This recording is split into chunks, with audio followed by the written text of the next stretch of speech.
da fofra obade no ede adom ye de ekoso o man Ghana de etwegu e wo man Ghana na ndede yi matena fidiem hanim si ya ebusua ye ba be pensem ye ba be hwehwe enkomo man Ghana no e fa ne ntuma pa efra e beboa mesaso e na wonso a wo hwe dwumedie wonso e beboa ye papa enema bebre na e na ekoso e wo man Ghana se ye mbie ya no yanka na ya ma ye mpanimfo ni bi ehu ni sesede wo musifa ebu o man na enya de a ebeboa ye ebekọ ni say ya o my Ghana after independence Kwame Nkrumah je fa wudie de ma yen adechi ade sa 4 years bia no ne ye de mampeni foforo etna so mampeni ne ba no aba ba ye de obetumi aye ne so at the end of the day no wo be free abemu no na chese ne ye fie akese ne kasa akese de ebusua na ne ebusuafo ne ade nyina wo manya wo mo hotam ne so ye ntimamufo ambre ne so a ye di kan ekosalai ede ye kokromoti ekopa adwuma ede ma wo mo no ye be wie chie no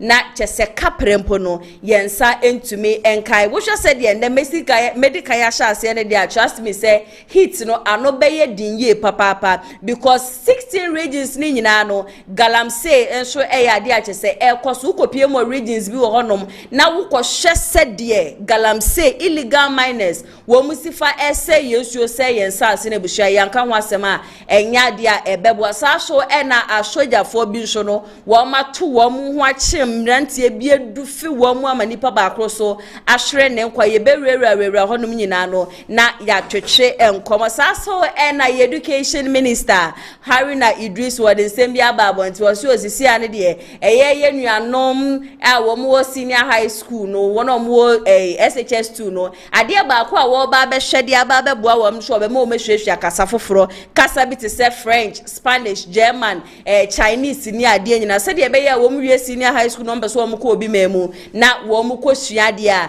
kasa foforo no ebetimi aboa wo mo ye be hwe ni nyina hwe se asema Haruna Idusu o ka no yade ebetumi aboa Ghana for anase entumi emwa Ghana for sisi ane so de wote ho si social media no hwe bebi a befe bia entokwa bi agese epegya ni mu ankasa Temale Teaching Hospital mpenifo a wo mo honom ne nurse fo a wo mo honom eni o man Ghana so ye health minister menteme wasi bi agese akoso e wo honom na metomebo a digest from the start baby agese this whole issue no sha se free ye need baby asabe ya menemo kase issue no aba be piemu ye hu ni say ye man penin so is excellency John Dramani Mahama so wacheche pad amafo bona baso say pad na wacheche no yade e betumi abo e san say ye nkrofo bi wo ho no momuntumi ntopad. And the funny thing is people are rather condemning your former president Nana Addo Dankwa Akufo-Addo say wanfa de papa bia ambre Ghana for nembom no John Dramani Mahama ba ye ne de wetumi aba becheche pad ye be share compared free senior high school emfaso anipa bebre na enya and also pad nso e ba ya mema ne ade nyina so wo monsa ka bi detu no why na obetumi aka say nipa we de mehwa wo Ghana for ho adwene pa wo students ho adwene pa ye betwehwe komani nyina e wo hanim say hana ATP so wo hanim si ya ebusua what the newspaper review nenso ebeba be somewhere and mitinemu e de amami ankasa me wo fa danso edwuma ne de ehwo ankasa nti emreduru say ya wo hu na eja wakọ no akọ abo nsem bebre na no na edwada obetena fidiem hanim say obetimi e de aba be som send any day di kan a wo share showdown jumedi amepacho ye de be som na watwi bia Mondays, Wednesdays and Friday exactly 2 p.m. a live program intino ye bietumu edimo obi biara adwenhwe biara wo bia no utumi ede wo de efa comment section na say ede mame emrebe ma metomebo na makinkan eye comment ebeba ni nyina so ede amam saso na nde enipa mienu ajeso won beba be kamensa e wo fidiem hanim say na me no wo mo atwetwe enkomo eye eje brefo a wo no eye 10k NUSC NDC communication team member saso na honorable Opare Enoch wono so eye NPP communication team member wo nyina no ebeba be kame ho e wo hanim say na chese de ekoso wo man Ghana no ya discuss e de afa sisi ane de ye woni say ye chief justice suspension no ya de a ekoso esefata say ye chief justice ye suspend no anase mpono wo be suspend na e wo so omutumi e de fa emra kwan so saso na ye be hwe de ekoso wo Temale Teaching Hospital, and also yebe remu was CJ and the suspension no MPP amanyoku ebeba no, would they be allowed say whosoever ye man penny His Excellency John Dramani Mahama be elected so no embra me your mind Ghana Chief Justice no MP before benya sa akwanya so mo be pamena na say wo mu any right no san koma nyina na busia yade a eba be koso wo fie hanim se me ametina dwam ene dwumedi ya so mo midin ne nana ya se o me so be subscribe to the channel wo subscribe ewia na se de midi kan ye no wo de wadwenche so afa comment section na se ede amame yenra yensem nimu ye kode am Mamindi kai enfamo enko the issue sabe ya menemo ka say trend Temale Teaching Hospital ene ye health minister akando na the genesis of this whole saga so as a strike ni ade nyina no abemunum menam social media yi so ena me hu reports bi amafo a wo mo Temale wo mo complain bitterly say Temale Teaching Hospital ukopie mu ewo honom a obi kra wo yare a yede na ba yare sabia honom e wo sanka nurse ne a doctor fo a wo mu honom no wo mo tiri wo mani no wo mo hwe nipa no wo mantumi anhwe nipa na ma nipa no ahwere ne nkwa. That report was circulating on social media bushia na nya asem ketwa na no ena Temale Teaching Hospital mpenifo hu ye no wo mo si said ya musifa ekeka nsemi ni ade enye se bia nipa yede ne ba ye ne ye ka se de bi ye nhwe no se ye need ya ma patients a yede na ba hospital se ye tena honom sa se won hwere ne nkwa asem ne ntesa na nipa na nkasa mu no yede ne free hospital baby foforo ene de ne ba honom na wo mo de ne ba honom no wapie mu northern region dia na chese intensive care unit no me pacho bed eye 4 pe na sa for na yenso no wo mo de ne ba ye at that time no na patients e wo hospital ho no ma sa patients e wo ho no nyina no na wo mo hwe wo mo into wo mo de ne ba ye wo mo try wo mo possible best se wo mu betumi ahwe no but unfortunately nipa no ehwere ne nkwa na no so kra echi no kra no wo hye mochi a chese sa be kra de autopsy ni ade nyina ekoso a emrepa no wo mu betumi edi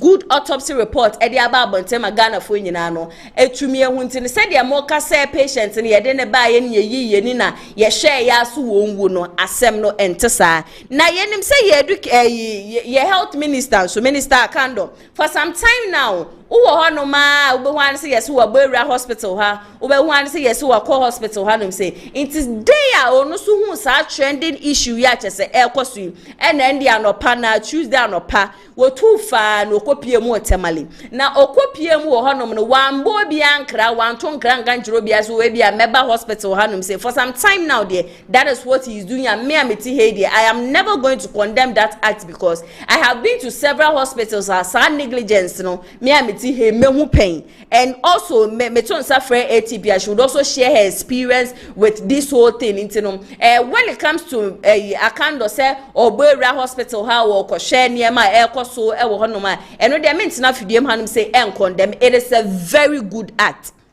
No kopie mu e wo honom no this is where the whole interesting thing no ebe mu okopie mu hospital honom ena wone a nurse for a doctor for CEO mpenifo e wo honom e twetwe nkomo na o said ye na wo mu sifa na na kasa no ase wo mu pese wo mu tete wo mu ho edigu ne so bi obi so wo mu say mo urinary a e wo hanim say so obi pese wo ye ne hu ye ya washroom e wo hemfa no we ya kire ne say wo hanim say afi okopie mu ICU no menso no was a machine be na enye adwuma no o ma chen so machine na ye adwuma chese northern region ni nyina no the whole northern region on its own 4 pe na sa 4 no e na patients a eba honom no wo mo de hwa ni ntino na ye health minister na say ha ne kakra na no obebisa Dr. Valentine awonom and ye head of the emergency Dr. Valentine sorry no and ye head of the emergency and assistant ward into one no twetwe nkomo no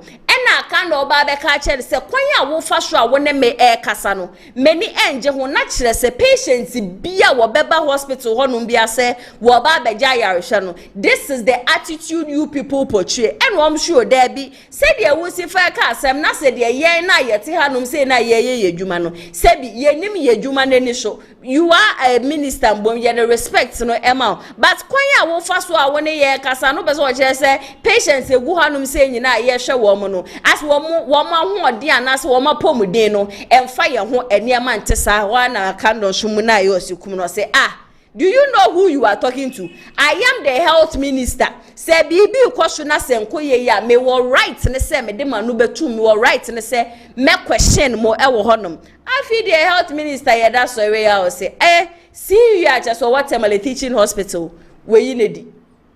On to me emba so sa na e ma ne so esan se emprepi no equipment biara wo mu hia bia se wo so wo mu di ye adwuma no wo mu provide sa equipment no e de ma wo mu. So when I sat down and I was thinking about it, I was like, okay, no adie ba ko a ye health minister echina so a wo di yi eye CEO ne di because kwan ya wo fa so a wo ne kasa ye no ohun ne se se de amafo report wa bonten se ubepie mo hospitals kra na doctor fo ne nurse fo mo honom no wo mo tete wo mo ho edigu patients so wo mo ntini wo mani emfa nhwa wo mo no ni nyina no eka ho bi ena ama ene o man Ghana no yaba bepie bebi a yaba bepie na enu echi no ena nurse fo ne doctor fo so say se wo si ye ya neglect mo de ene ye so ye ko strike se wo si we see you ne didi ene na ye so ye ko strike se wo ntumi eba hospital na se wo ntumi mpe kwan pa so ni yen enkasa de a ene na ye so ye ko ahomeje nipa wo so obetumi aye adwuma no betumi akwa akotebrim nipa na de na ba but at least e wo se mo hu ni se a nurse fo ne a doctor fo wo mo should wo mo kwato honom e de share amanfo a wo mo yare into whatever respect bia wo mo deserve bia no e wo se wo mo tumi edema wo mo na Adam a wo no e na ye CEO a chese health minister e suspending no the reporter na circulating coming from the Ghana Medical Association won so mo de wo mo ni se aka no health minister as wo abuse power as ye de tumi ahye ne nsantini de ohun ni se de opeso wo ye ne hu bia no en wo be ye to end strike ne de wo mu chinemu ankasa na ebusua bi fansa na wo mo be ko strike no wo mu place things be down say health minister person wo mu ba wo mu be ye adwuma de ende na saa ne ma ni nyina no wo mu provide enfama wo mu meto mebo na chese mewidi eniema chese wo mu de tu dwa ni nyina no na enu achi no me won say health minister so aba abanti aba be kaso wo man Ghana ye ena wo no de wo hwehwe nti obi a ne buefu obi a wodi ya oni ade obi afa na kodie ngu honom wo mu ko back to the hospital no wo mu ko ye adwuma asat enra Thursday na videos nso na circulate on social media na so from other media houses no patients a wo ma ko hono man wo mo kwa akwaja yarese na so mo ko pie mu hono chese wo bie ni hono ya tutu bebie mu and this whole thing I think say Ghana Medical Association they are very united and they are mechanism because they feel it is an abuse of power into what they are expecting say your health minister be yen so obeba be pacho me won say your former health minister so ababonti ababe kasa say aka no ndi so no kro ne na kasa wo phone so dada say wonja bibie mu onto nsanfre wo mu free thermal mbepie mu wo akra ono wo mu ntena se wo mu ndidi nkomo ne ade I am sorry na je say etuontwa ba ma mentu mebo na menkenkan list ne ma je say Ghana Medical Association wo mu so wo mu hia ansana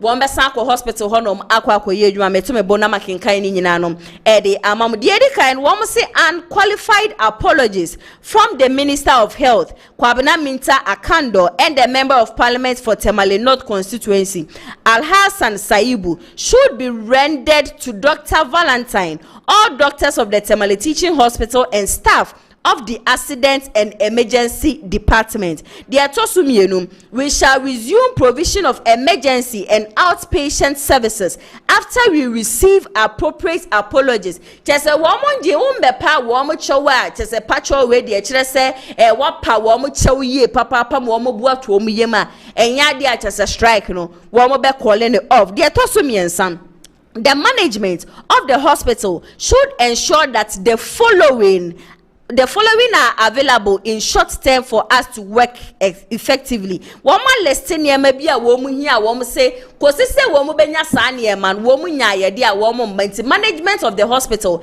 and she says sanya man in no, ye health minister will provide it, and san woman be honum say, woman kwa ye juma woman ko honum. The other kind, a constant flow of water through the taps for clinical work ensure the atosumienu a stable electricity supply in the hospital. The atosumiensa constant supply of oxygen. The atosonine provision of consumable items such as gloves, gauze, cotton, face mask, cannula, sutures, syringes, disinfectants, glucometer, stripes, and a plaster. Sanyama wenyina no health minister so be provide and san wombeko hospital wako yejuma womo akwa constant supply of reagents to ensure continuous availability of essential laboratory tests within the hospital. 100 continuous vital signs monitoring devices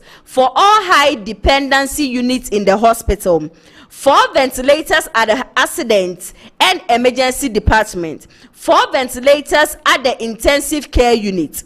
2 ventilators at the pediatric emergency ward. 2 ventilators at the neonatal intensive care unit. 2 ventilators at the maternal intensive care unit, 2 transport ventilators, 2 transport incubators at the obstetrics and gynecology department, 7 and repair the 1000L autoclave machines at the CSSD. That is the medium term. The following must be provided to facilitate our work: an MRI scan machine that does not use helium, a CT scan machine that has an infusion pump, a mammography machine, a fluoroscopy machine, a AC arm machine at the main theater, ABG machine in all intensive care units of the hospital, and one of the accident and emergency department. 2 mobile x-ray machines. Na ebushia cha say listen dear, trust me, one kasa. Nenu na mi bisa me ho say, so are they trying to tell us sadia me ya mabubo su we kra ye first phase o mabubo su ni nyina no na cha say hospital nankasa no ni sa niema we nyina. And instead of your health minister, I stand to be corrected though, instead of say your health minister ebe check ya say sa niema we nyina no wo me provide, how are they working? And nurse for ni doctor for wo mo honom no e kwan ben wo mo fa so a wo mo sa manfo yare no. He didn't really think about that. Sanya me ya mabobo so nyina o na cha say hospital honom, it either say ebi wo honom anase sha, because menye sure say sanya me ya mebubo so nyina no se ebi wo hospital honom na nurse for ni doctor for to be the ye adwuma ma niema to me ko hweye edema wo mo. I am not sure they would come out and then say these are the things we need, and if you are able to provide those things you better go back to the hospital. But say when provide this animal way come back to the hospital. Trust me, ebano and nurse for near doctor for they always put their lives first to save humans. Mami use the word some because me mako hospital me who some of the negligence. I'm not ready to mention any hospital though, but most doctors and then most nurses say I don't know, so almost salary in a man table say no a buffo say equipment to do a woman nyamfen ye jumano na up to Sanyama way na, and it will surprise you say it is not only government hospital na Sanyama way ekoso, some are private hospitals. Private hospitals ni bi wo honoma Sanyama way ba na negligence so obi yare yede na ba.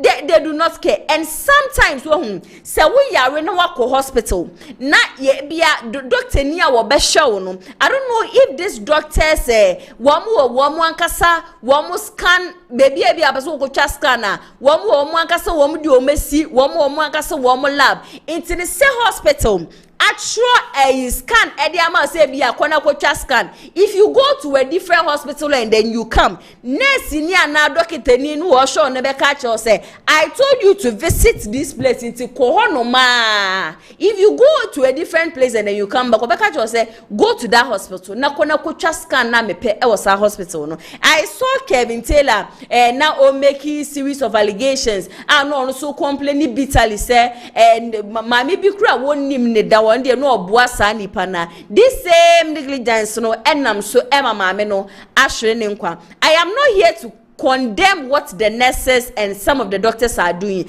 but eto de bia hu moma yempe mu ne yenka no kra ne yem wo mu ne sem ekwan eto de bi so a wo so fa so treat patients no enye. And also you as the health minister, you need to check say sanema we ya wo mu hia nyina no we provided the amount, because if you haven't provided those things, you do not have any right say ubeba hospital wa ba be condemn you bia. Imagine the whole northern region kakrake na ICU ye 4 pe na obi aba na sa 4 pe na ye no patient eda so a nipa na mode na eba na ehimfa no wo kwa akoda yentina sina yembisa ye hu ehimfa na sa nipa no wo kwa akoda. Sometimes when it comes to a position, I know some people abuse it. Ebi esi wa Ashanti region no kwa de na ejafo wo no mudum je ye Ashanti regional minister ebra eja eto blue light hono ma regional minister be piem wo hono ma na one edum jafo mpenifo e kasa se na de na baby hyiamafo ne emehye na mumma mo ho ye ha na munko na munko dum no, and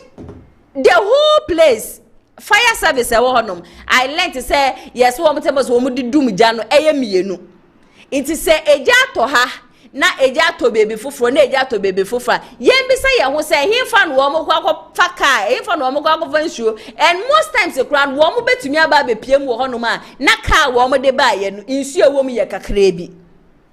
Say yempeni for they are trying to fix the country. Yempeni for they are resetting things. They need to check all these things rather than being in a hurry to sack someone. Pamna will be permanent. It is not going to change what is going on there. If you are able to provide the things they need, we're providing yama womu here the ama womu. What check is a baby okay? Not the end of the day, who could PM wohanum, not the patients wohanum, not woman the patients a case anyhow woman tries to mobile patients. Then you have the right so be pamobi be permanent. But say who providing yama from our hospital. Not the what's in that's empono. Mimi we asia mi be frankly speaking ebusia ade ba ku mi chiri se nipa bebre wo honom na abeka menim nipa bebre wo honom na abeka menim. I don't like that. It as the leader no de nanka ye fe nanka wo so wo ye ne say oh what on sa dia fresh CEO what on sa e dia friend penny for, why is this thing not working?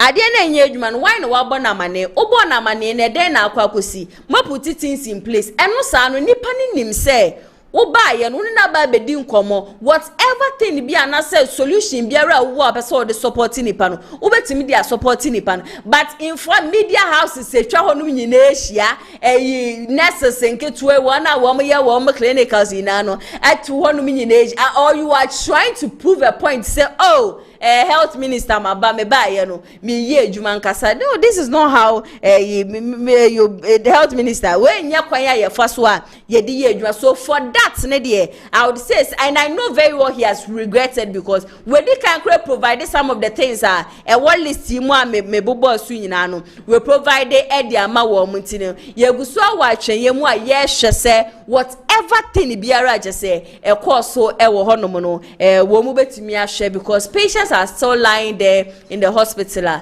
e wo say ya nurse for ne doctor for wo mutumi ko na wo mo ko hwe wo mama ATP akwa ba ATP na ya sewa bibi ai boko yesu adom now so oba de na daro ma me so me papa when it comes to this whole incident koso wo Tamale Teaching Hospital I know say I think somewhere last month na ofre me Sunday bia na the same incident say wako hospital a nurse for ne doctor for wo mayi mobile ko de ahye so mo enfie ma at the end of the day you transfer patients e kwa din bedu kolebu no confirm no in less than 3 hours and I just say this whole issue I echo so then I'll be there. Nana mama yetie phone ya hwefo ne yetie phone nyina kwa aba na sie ba no DC oye temalia to me no mama ni kan call health minister oni krenya men kasa wo kasa ye no ye pani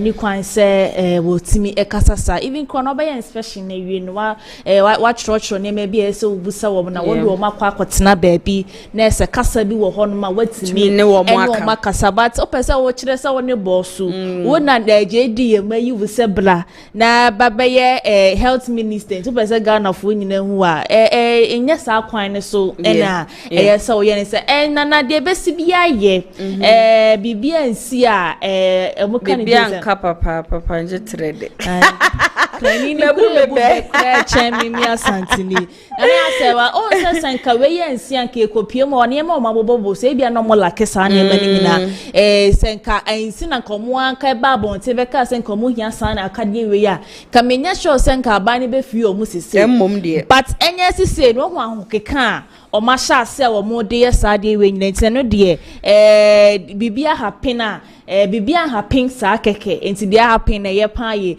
but ye bad doctors ne nurses na me woni say no nursing training no na say tertiary no I say free senior high school obi ama ne bag so na me ko school obi a wanya F9 chains no what the protocol no what the school na at the end of the day no what the baba be nurse sani pano ne sympathy bia de ma ni padasani bia wo so yare a wo cause unso na sa wo yare a ho why desperate too cause obi ya de won na wakoma kora ye wo ya but omo ni sa abotre na mo betimi di sa abotre na ka se de ba mi yare ntima mi nya abotre da bi sa abotre na bi na bebre na akoma etimi de ka to me pa de education minister Harry na Idrusu ebetie ye papa health minister health minister ebetie ya omo obekọ nursing ni nyina yoti se de teacher training for electoral insertional exam enka wa obewie nka obetro bi before ansa na wakwa kopie mo nurse because na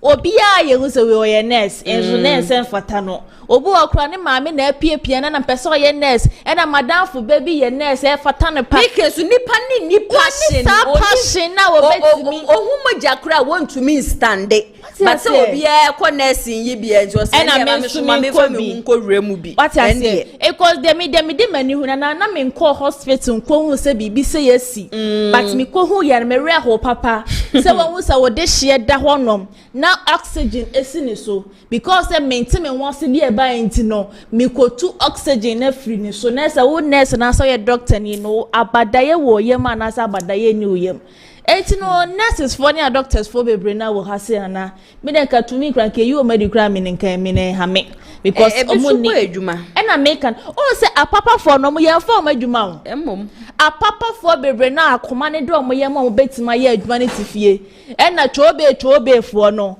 na etima fa wo ma ye do mo ye adwuma wo kroma se o my Ghana da bia me kase se ye kase ye tena se se ya na e be kona ma ye na council mu nyina ba beto sa states aye wo the same thing e be ko enti mesrada say ye penny for ye omo form na isi form na ne mebu ho no ma omo hwe ne ye mfama ye mama share me experience one of the biggest hospitals in Accra a government hospital Hoshwankasa ATP na me yare ya rush me edemi akopie mu I'm just trying my best and member hospital ni din ya rush me edemi akopie hospital honom and even that no ho na ye wo sister bia ye ne no kwa sorry nti sister ni ye nurse ni wo that hospital nti ase wo no na LDN and ATP de kan ye de me ko to general ward okay ye me free general ward ye se ye nsan fa me ko Ghana ye de me ko du Ghana honom Ghana say the way malaria and typhoid no any loss and sifa kan bom no I just say yes I transfer me back to general and sister it will shock you to the extent say me that time my mom my dad will be a free hospital ho na me da ho na nurse ni we ne ba was there be ya le was here do ko ha na sister ye do ko piem wo ho no ma was there be was here do ko ha na asa obi a we yare no sister say ye do free ha ne do ko ho no ma and you know the surprising thing ebra me koda Ghana na yes expect say gynecologist beba be me o se me nkotwa scan no hospital ne scan center wo honum eye 2 na 2 no enkrofo eda honum a wo musu twa scan na me na mete honum no me sister that time we are also patients and you understand what want to mean tenase what want to mean jina honum nti I was say wo da honum and I was crying me just say me soon because I thought say me wu anesa thinking say anka amaf nurses ne doctors say wo honum no ebe show concern na ja wo ma rush etumi save nipa life sister me ma me ne papa ye no so de mo san fa me ba ne nkoto word and doctor ni no hwem no wo ba ye no o say yen kwa abonte ni yen kwatwa scan ono ne hospital en wode ye koye ono ne hospital o en wode ye koye na sister se be yempo a wokwatwa scan na wie mpo no doctor ni mpo be ba be hyew no eye bo achi bidin eno ti na make kasa na me kan sem bi say de ekoso no somehow no I would applaud the health minister say all visited these various hospitals without their knowledge but mesre so say wo kopiem wo honom na se bibi ekoso na se enkoye ya e wo se wo hye kwan a wo be fa so a obesi fa address niam yenkopiem wo hospital enko kasa na wonim yanga say yenti sa na woni patient ekasa na media houses etwa hodum nyina ehie no wo se meyi wedi we do not do it like that sisi ano Temale teaching hospital and nurse and doctor form ko strike won see media house bi ebe piem wo honom a e de fake report kwa abonten say wo ba ye no kasa anyhow no won san so ntena the same platform ne so na won apologize to ye nyina esan say ye nurse for ne doctor for ye adwuma was hospital no you have placed our life in danger obi hu ya abonten ko beka say oh san krofo wo mu nja wo mu asem at the end of the day obi do wo ba patients kra ebe to hospital kra mu betumi ekunu fake reports are circulating all around baby abefebia it's the health minister where the me when say where the kind at the niama ko but you use the word so we donate we pacho it is not your private unless you tell us say bia wa obotom sika and I would come out wo mu dia fine we the toss an niama no ko but enye obotom niama dia health minister this is not donation you went in the name of the country you are serving Ghana into was said yes say ube provide sanye manum ATP nana yasewa newspaper no den ekoso ewo honum okay nana yasewa answer ne be wura mu newspaper nim no ye Dr. Bawumia ye Thanksgiving to ya thank you to ya okay I donate 3 million e dia my welfare. Oh MPP, wow. Yeah. And I think say every year yenka bi shemu. Canada wo hine Japan akopie mu party office. Disika 10 billion di akwa koma party ni so mo san fan rise MPP amanu kwenti yemo Canada hine Japan abaso. Honorable Kennedy. Why papa ye nyina akra at the end of the day na mafubi wo hokra wo mu. On first kembre ye ni yendi. Nene tipe mebua won fesi bra wo bra na MPP ebe kwa wie chie kra ebe ka cho se usi kafia be kra na de yenti anu wo de ne 10 cents ba bonti unye ska Honorable Kennedy anu wa che bia ma ye na ye di na party na nkasa mu no wo munye ready se wo mbeba power eno de no kra but you say am for me so kasa ma ye blame na na do dan go ku for ye blame wan onu ne ma ye MPP for defeat ye ye blame wan so mo wo honom na Dr. Bawumia na Dr. Bawumia say Bawumia so no no so say she was me enye se me ye cremoniti na me yari yo she na what is wa obi edwane te say yemfa nhye wan me am ti he pa de obusam say yemfa nhye wan ya one yemfa nhye NPP executives de etosu mienu yemfa nhye na na adodan ko ekufu ado de etosu miensa mo fa nhye NPP for mankwa nkoto aba ATP to aso de nti na gina so NPP for nkoto aba se wo we mo mo ne ma bi o me se nti na me se de di kan executives okay ya kire mo se nipa we na mo de ne ba ye beto aba de ama no na party na nkasa mu no mente me ho ase wo na mo be try se mo be fix sa mente me ho ase no masasa mo ho se mo ko thank you to thank you to na mo ko no wan kasa party ne kura no den na ekoso party wan mo na mo ko da na se Yeti memufon, are you ready to do what we the citizens want for us and son wako do biasiana? Na mo kwa da se kura na. Why dey tell us say mo de Bawumia nim na ba photo enim. Bawumia nkwan was stand there. Inti afia dey. Say MPP, they need to have it in their coconut say they do not have any flag bearer. Yeah. Flag bearer now mu yi ni 2024 no. Na abaye twem ni de yakọ. Amayo madwen say onu ano person. Inti kapapa mu ampa. Kennedy ohine Japan you obi okra numbers. Nipa dono kwabne Japan ekura numbers nipa dono sankwofo ni nyina modum ka ho bi na nkomo nyina na adakọ kusa amafo hu say oh ye kwa ne enim say bia mo nka mo humbom say you people are very united na mo kwa na ye fe ma ya amafo esi nchen ya akotamba mo betomba o me mo da mo beton no 2028 people will still say MPP they are not ready to learn. If they are ready to learn at ATP, sani ema we nyina no enkoso. No, okay na mame fanko ebu kwa eya abayo bia wenya 23 years okay. Eye ni boyfriend kunu ya. Nempena enya se wawale no. Wori na kwagina asole dem akase for better for worse nempena twie ya. Midi bia akofu. Ya. Na de ya me ya ni se abayo na wo foforo. I think say 8 months ni na abrantie no kasa bi e baaye na se mentime wase bi e baaye se wanya eye brodo edwuma dia ma abaayo ano ne na ekọ na homache na eja wode se kan awowo abaayo wanya 23 good years anana akwaya arehosem ye papa na okopie mu kwara so a areho nti mesre ye nnuanem ma no yes remada wo bo se sika wo ye dedie but de do be ko wo die na eja waye de watria san na be man age by 34 be man wo 34 no ba no 24 24 yeah 24 nesin o chain 10 years na se wenya brodo adwuma ma me nkoto brodo na me se me nkonti wakun ya na 8 months so kura de sanka abufresha is osa onyini ye semo onyini ye awofo no mo so no mo ma no mo ntiti wo mu yie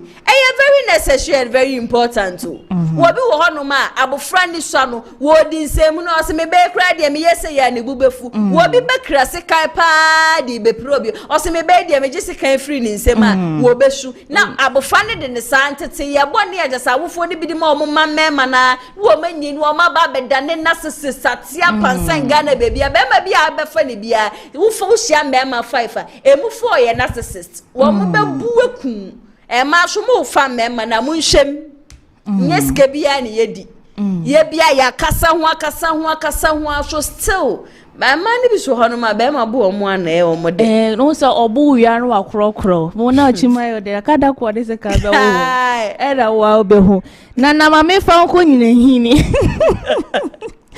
na wo pie mo nyina so a na se eye soldiers for bi enrada na yie ekoso wo eye kuro mo no ma yatin se abrantie bi na wa free mu na bra se wa wo de wi a youth ni esimiti ya youth abrantie bi wa na sa abayo bi wo a ye youth de wi a esimi carry ye ho wa ye na se na bra mo ko na mo se eye soldiers for ka ba ko etwema eye mrantie a mudi eye efunu na chi abokwa akosie no no mo so ehye soldiers for atari na bra soldiers for ni hu no so wote an omo se adenti na omo hye eya soldiers for atari a omo nye soldiers for nipa for ni de omo dwane ye na omo dwane akono na eja omo shootu ya ekoka ba akoma ba ako efrim na nipa miensa so eda ye hospitals na ya sewa oja yaresa ewo hono na ya na mi pese mi busa se eya sa soldiers for atari no police for atari next ya no munya free he say ebi wo hono ma ebi ye material sisi ano wo ma twegu mo sisi ano wo ma twegu mo wo sha soja fo atade mbom ne ye chi mbom dia sister Etiamra okay but one of the things so ATP mentias especially one of share original kamuna nkasa mo no sometimes ya na officers ne fele say bia obewiaye okay then there ma yemfo aso ukoshe police ni atade unye police ni ahye police ni atade unye soje ni na akoshe soje ni atade ye chiwa wo mu betumi ni wedi emra betumi ni wedi nti eno de e wo se eyitibemfo ina ye aware of it and then we hu nurse ni kura obi onye nurse ni o pama de no hye nurse for atade as respect bia eni adwuma ni okay na ya mama na wase na mama contract ne mountain so enti no ena wie mama for daily guide enfama yetiefo ni ahwefo nyina kwa aba enfama showdown jumedie so na we bepie model guide na ese miami crash ni mfoni eda ha se Vincent tafo MP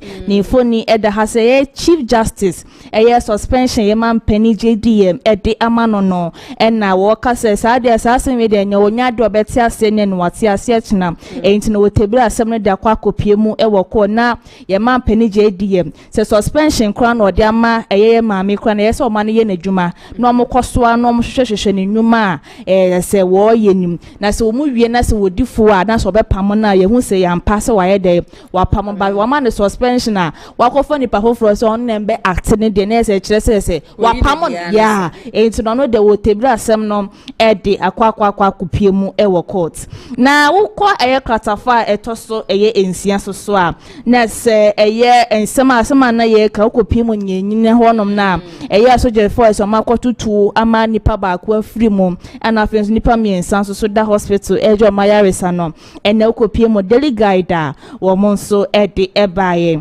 mame mfa anko kratafa etoso miensa na abepie mu ewa hase na ese nana ya wa ukunu ni foni da hase Malik ni foni da hase kama ese manasi catcher ni se zoom line for contract no se na one sign na se when renew ne renew china because sikadie na ese be koso wo manga na mu because na ye zoom line for mo kromasi a obu won ma kwhwe na ye ni ma yesi ye ma na bia be 1000 but enya sikadi e koso ntini e ma no 250 Ghana cedis pe enti no se ma ne renew sa contract no kwa me hu so mfaso bia grofo bi Bastor Boys omo ya Ghana zoom live oh na no omo ya die Bastor Boys ukopie mu nkremante ma adwuma amrante yi ebo wo ho no na tin se last time opie mu asansorege no ena wo se ye di bi ka wo mo people who are ready say wo mo besumo man Ghana enyo bia sa keke and at the end of the day we mu nyina be bre no ko fa peni adwen papa bia ni tirimu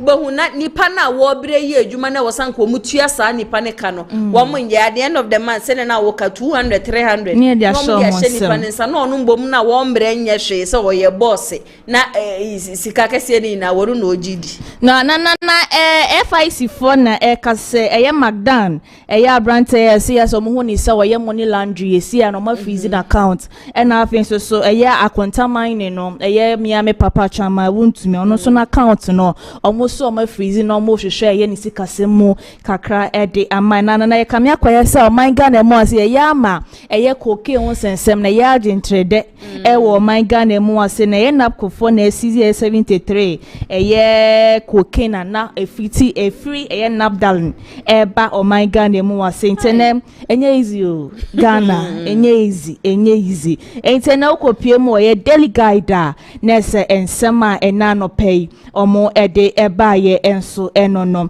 sanso na daily graphic enso so ubepie mu na se pad won sensema ye ban pani abra na ye campaign se nyakopon bo na se ye to aba na de man nko ade a na wo beche pad de ama school for JHS na yes for ni negos o say mre bi etwa mu busa akra bi sa de ntina one co school o say wabu ni nsa na woni sika o de beto pad no kra ni na diswade mu kesi a ejina so kra ni se ken kami yes wo be ye ede ampan so so no ada no ene so lunch kama esi ano school for 2 million ni ene betimi enya sa pana na ya se wasa asem ye ho eti se sika na ye de kokra pad no ede aba kromu ase ni nti ye de bie factory e wa hase na MYA say debe adwini nye adwuma body nebre. I am not referring to our president but said the ATP kan no adwini nye adwuma body nebre. We are in a country people have the talents ye betumi as sponsor womo na yankasa ye provide ye niema ukopie mu wo bi memu a. It is so wonderful kwanya wo mo fa so kradi pure water robbers eye niema ba wo be pie mu meme man Ghana mu dia wo be ko baby ni ya to odin bola junction ye sa bola ni nyina awia ni e dia kwa akogu hodom ni ya pe Manchester dia tum ni e dia hye eno ni ade nti a ATP some years back somewhere last year na Kennedy ohine Japan present ko be ba be flag bearer na Ghana for to abade aman wo be mampeni na mani agye hu ye papa because na ne vision ni nyina ne se eniema bi wo hono ma ye krafi obi memu bepie mu o man Ghana wonti ase nti nka wonya kwan wo ba be ye mampeni wo hanom se ya obi creative factories na san niema mprepi no ye krafi obi memu bepie mu o man Ghana no ye tumi apurchase bi wa ha eye finance minister okay the facts you the buy budget or the buy what we should produce what we should buy what made in Ghana goods me sre bi so me patcho pad na enra da wo mo cheche ye no was it made in Ghana Ghana hanum say no mo ye pad no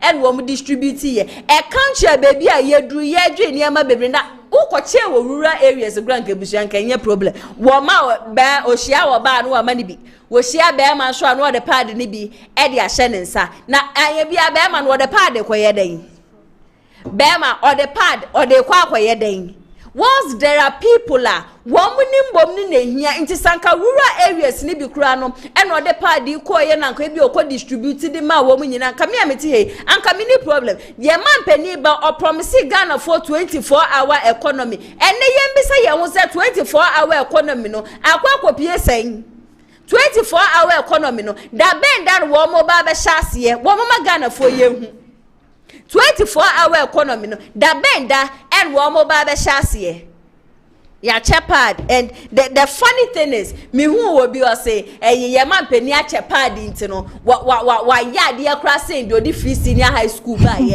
into na rodan ko akufado sa 2 million students ye ma wo mo pad no na ye na do sa sikaro no de ye dey and I say Ghanaians ye ka hu bi na pani fo de ya dwe di agro we are part ye ka hu bi pa ena ye mpanifo wo mo de ya dwe di agro I am not going to condemn it said your ye nenye there are people who needs it said the amount for beka kire yen say free senior high school ni yen twem because ye wa wofo bi a wo mutumi tua school fees no and then this same thing to me what we see Ghana for ye sika kwa no kwa na maka na ATP to aso na wakira na ya se wa ya die na wo kwa classify to so eye dubiensa na se eye chief justice suspension na ye dia ma no eye me crash eye Vincent odi akwa akopio mo Supreme Court no na se omo e de by na classify to so eye du wo so no ukopie wo no ma na ye MPB na ye kase ye sanitation no eye se ye pekwan foforo ebetimi aboa e ma ye sanitation ebetimi akoso ma ye hundie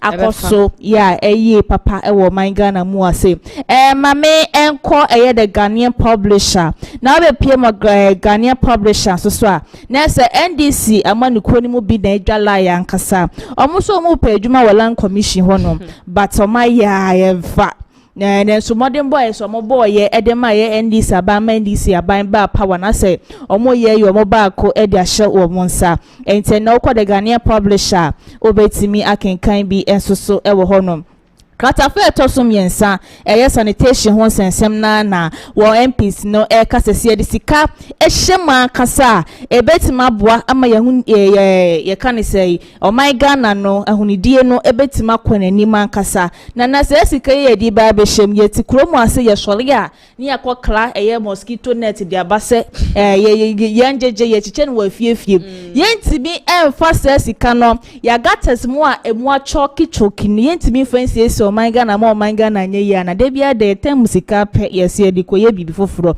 ete na koka de Ghanaian publisher obetimi akinkan bi ewonum kratafe to so eye nine so na se eye IGP yohonu ni foni da hase kama eye galam se won sensem ate se wo my Ghana mo ase ya eye mia me wo fa yo kata che free fa ate ese wo se oba be demonstration tinchirincha wo my Ghana mo ase ya eye IGP se nya dia obepne so amana ye adwuma wo kromu ase no ene ase pressure is abeto police for no so nye fedi agro oh say court ba wedi nkunim to ase wedi nkunim na basu demonstration but to IGP ni police for ne commanders for mo kromu se ba bia o katachi free person okwe demonstration no na ensen fata omuso mpe Jubilee House so de ye nye demonstration so ho enti eno nti na eja ase na ama police for na say pressure bi ase aso Japan wo mapampem na CDM for enso so na to be left and right and kasa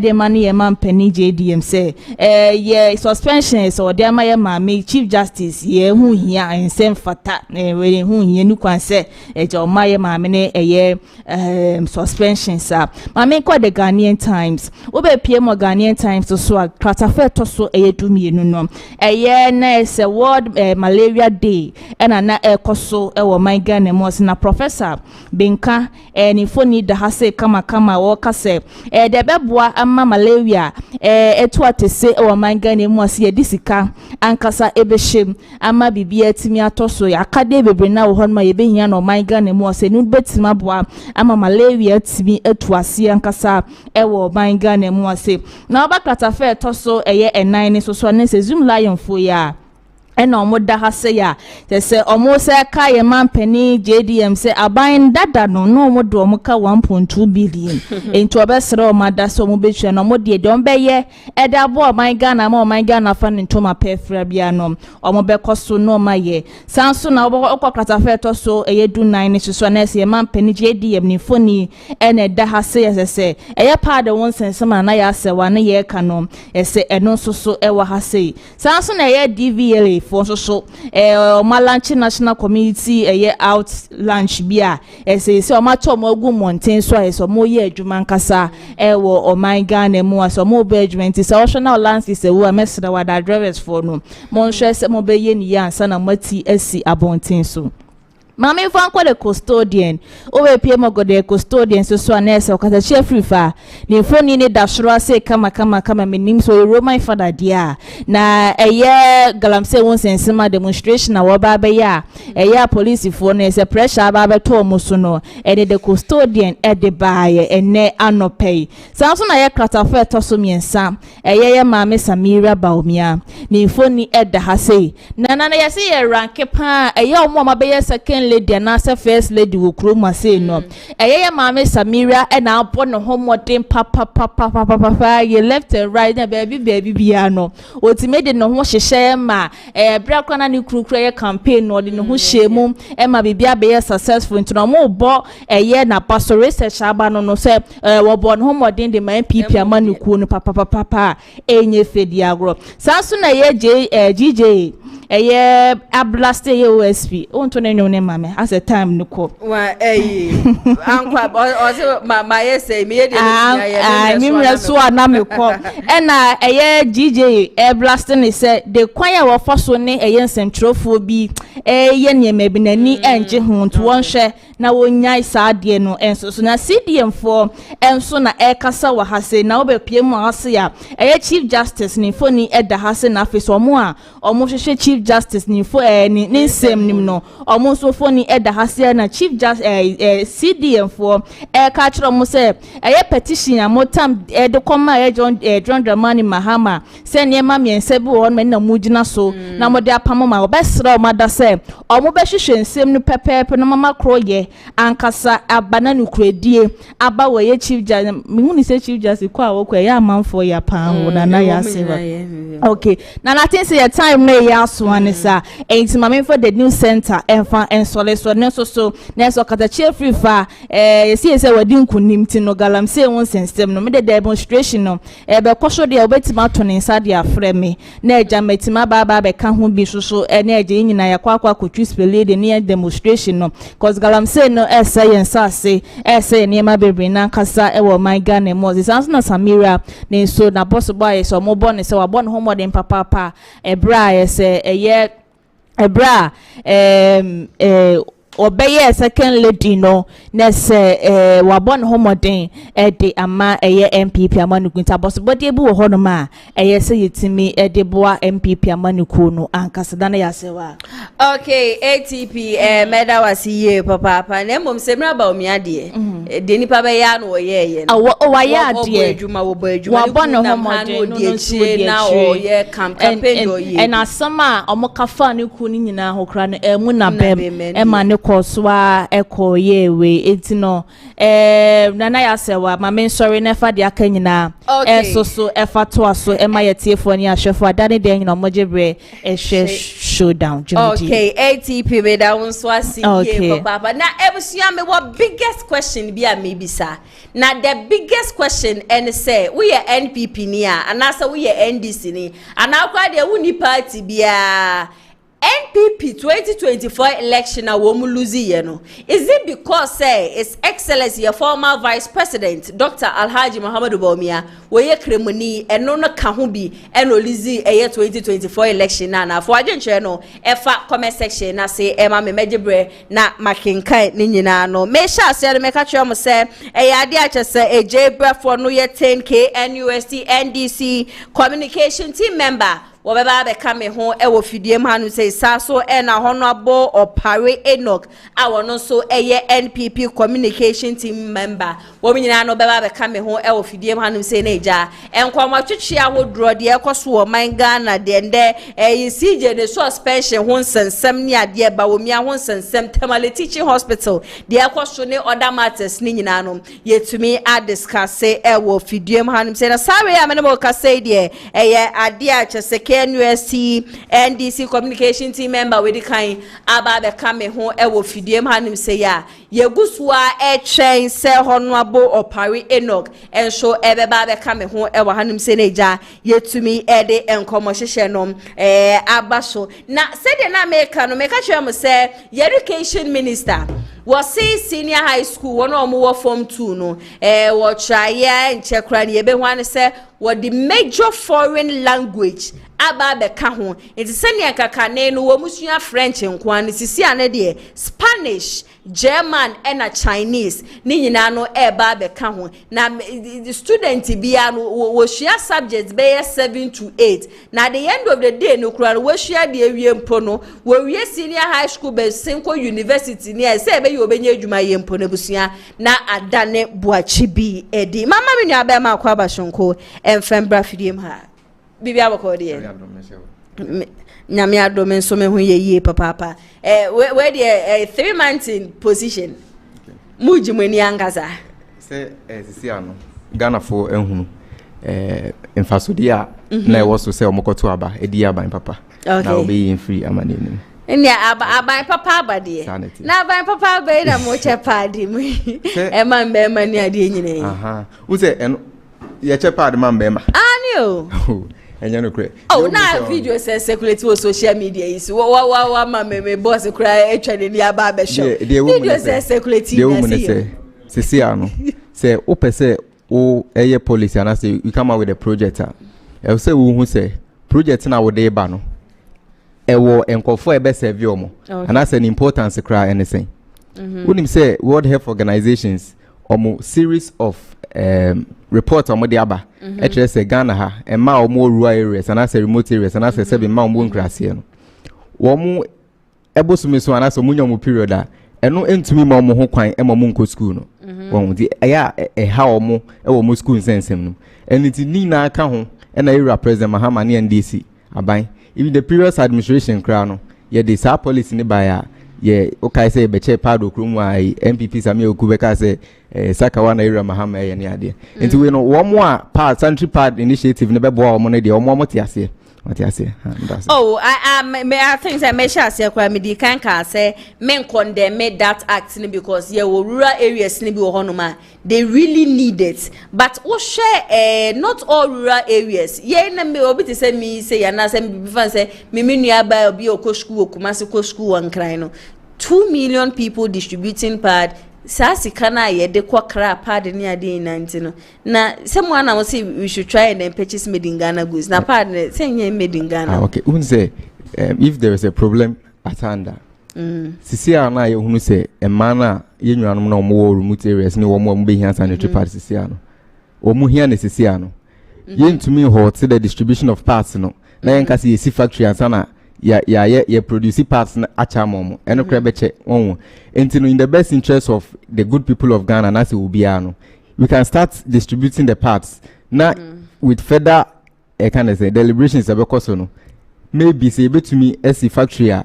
betumi am ya produce parts na see NDC big push agenda ya and as a policy ya be launching be provide initiative ya betumi SCC factories bebre I betumi dey produce made in Ghana goods no enti we so e kan ho ade ba ko say wo party bi mo hu wa wo shade pa na ni kwansan ka ba ne sabe so try wo be so be defend me come say you say sometimes you just have to try your best and defend because you are part of the party I know you know MPP for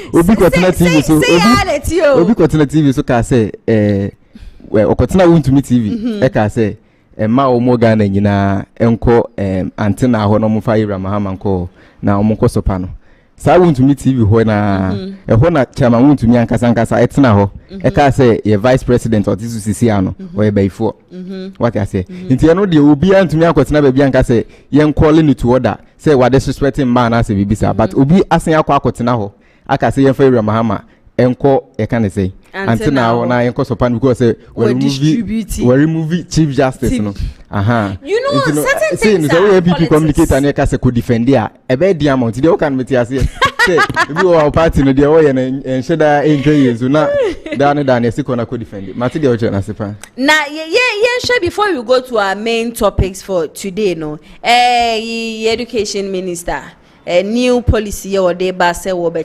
Spanish ne Chinese ne German kasa ina wo ye schools mu no den na we ka fa okay one of the best initiatives aban bi ade aba na education ministry bi ade aba because as wo share official languages na you use we are we mukra na you can never go away like you can never go without say obey Spanish any sa languages no bobo no ewo mu it may be say ko baby intina say say na say French ya beka one of the most important languages in Ghana as time goes on no Spanish ni sa languages no they can on ever be boy with communications no. Okay, so to you you but say additional so complicated mama yes with policies there is no way because while implementing policy you are going to achieve 100%. What I say after so be implementing policy no now when we say these are the pitfalls and I say challenges at the buy now what sign I should now what say for it's a policy there it's a continuous process. Me mbomni there or cast what shall say from senior high school too many dear coming quadia anka enye from basic okay. Because baby a medri na me we SHS2 if answer me besua abed afg e was Spanish mu na be den kra na kamitiri mu and how many years do I even have the syllabus and so topics e wo me so does into many there I'm not going to condemn it, but Uncle Shasia free basic nimboma, bebua, Tissa said, ye, the French, etete, ye, yente shame, quanim shame, quadie, je m'appelle, and I say one quadie, Busia, trust me, say, and yadi able to me a free mitrimuda, and I say, Comasava. And what I was a Sabbath BMSC. Well, ya no ye fiti ye nkwala breme no na aka mitrimua. Na sabre wo be kire me chan hu shi hu ye. The reason that maybe a French you know started from basic and say other countries are actually who francophone countries. It's in there who be here. Saying that who PF Ghana, who see border and so on when you be able to communicate. But with the Spanish and other languages, you know, and no wouldn't be language I would say by force I would say who be a woman be for communication purposes. Okay, and your topics anymore. CJ suspension, rule of law must be respected in removal process. Ghana Bar Association. And then I'll be carry affair no. Edi kan meda wasida mechia wetie fonyina. Na masan de inchia so nkwa ma President John Dramani Mahama. Ene me am boss honorable and we said that no parliamentary candidate for Forikoma. Okay. Sisi ano. Nyame adom obetumi abe MCO for the na mensan en kasa me vice president e wo think university. Oh wow. Me friend chias from me president me executives ne me members nyina with the issue of Ghana Bar Association omo comment on my Chief Justice removal no. I think it's perfect. Okay. Because meridi omolete no. And then omolete ni na it's focused on say President Mahama enhwe na onye like on respect rule of law no. And as mrani edibu man no. Onhwe so pepepe na on fanye the process no. And that's what President Mahama has done. And you know I commend President Mahama on say or share process and so now Odi remove Chief Justice no. And the Ghana Bar Association comment and answer how they see the process in there. I don't think say BBI was say discuss it on. Okay. No, if you say we shouldn't discuss too much about it, what I have learned so far, I mean, I am not a lawyer, I mean, call law school, but this whole Chief Justice issue whereby mediate several times. Nipa miensa. Ene petition say niema bi ekoso a sa niema na ekoso no entwa ye eno ntini wo mo sere ye mampani say won hwehwemu ba se mampani hwehwe Chief Justice musemeti hei na madwuma wura obi aba be reporter man say me ye niema bi a entwa ye madwuma wura what the right so be investigation on me but so be investigation on me a na se wo ka chem say no ntino we gina so e dia suspend me menkwana menko tenafie na yen hwehwemu a you it looks as if wo pame me prekope because adie kra ye ka che say maye you do not have an evidence say you no press there is maye okay so where is the evidence to it okay and so before you bit me remove Chief Justice no your constitution article 146 okay into one no say article 146 no say before say bit me remove Chief Justice no I will say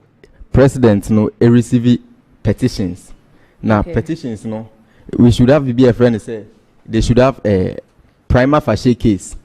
Say bia nana ya say wa wote SCA na obi the petition abre boss say nana ya say wa we Nigerian president. Akofa amai ni sika na Nigeria sika bia enye senka wofa.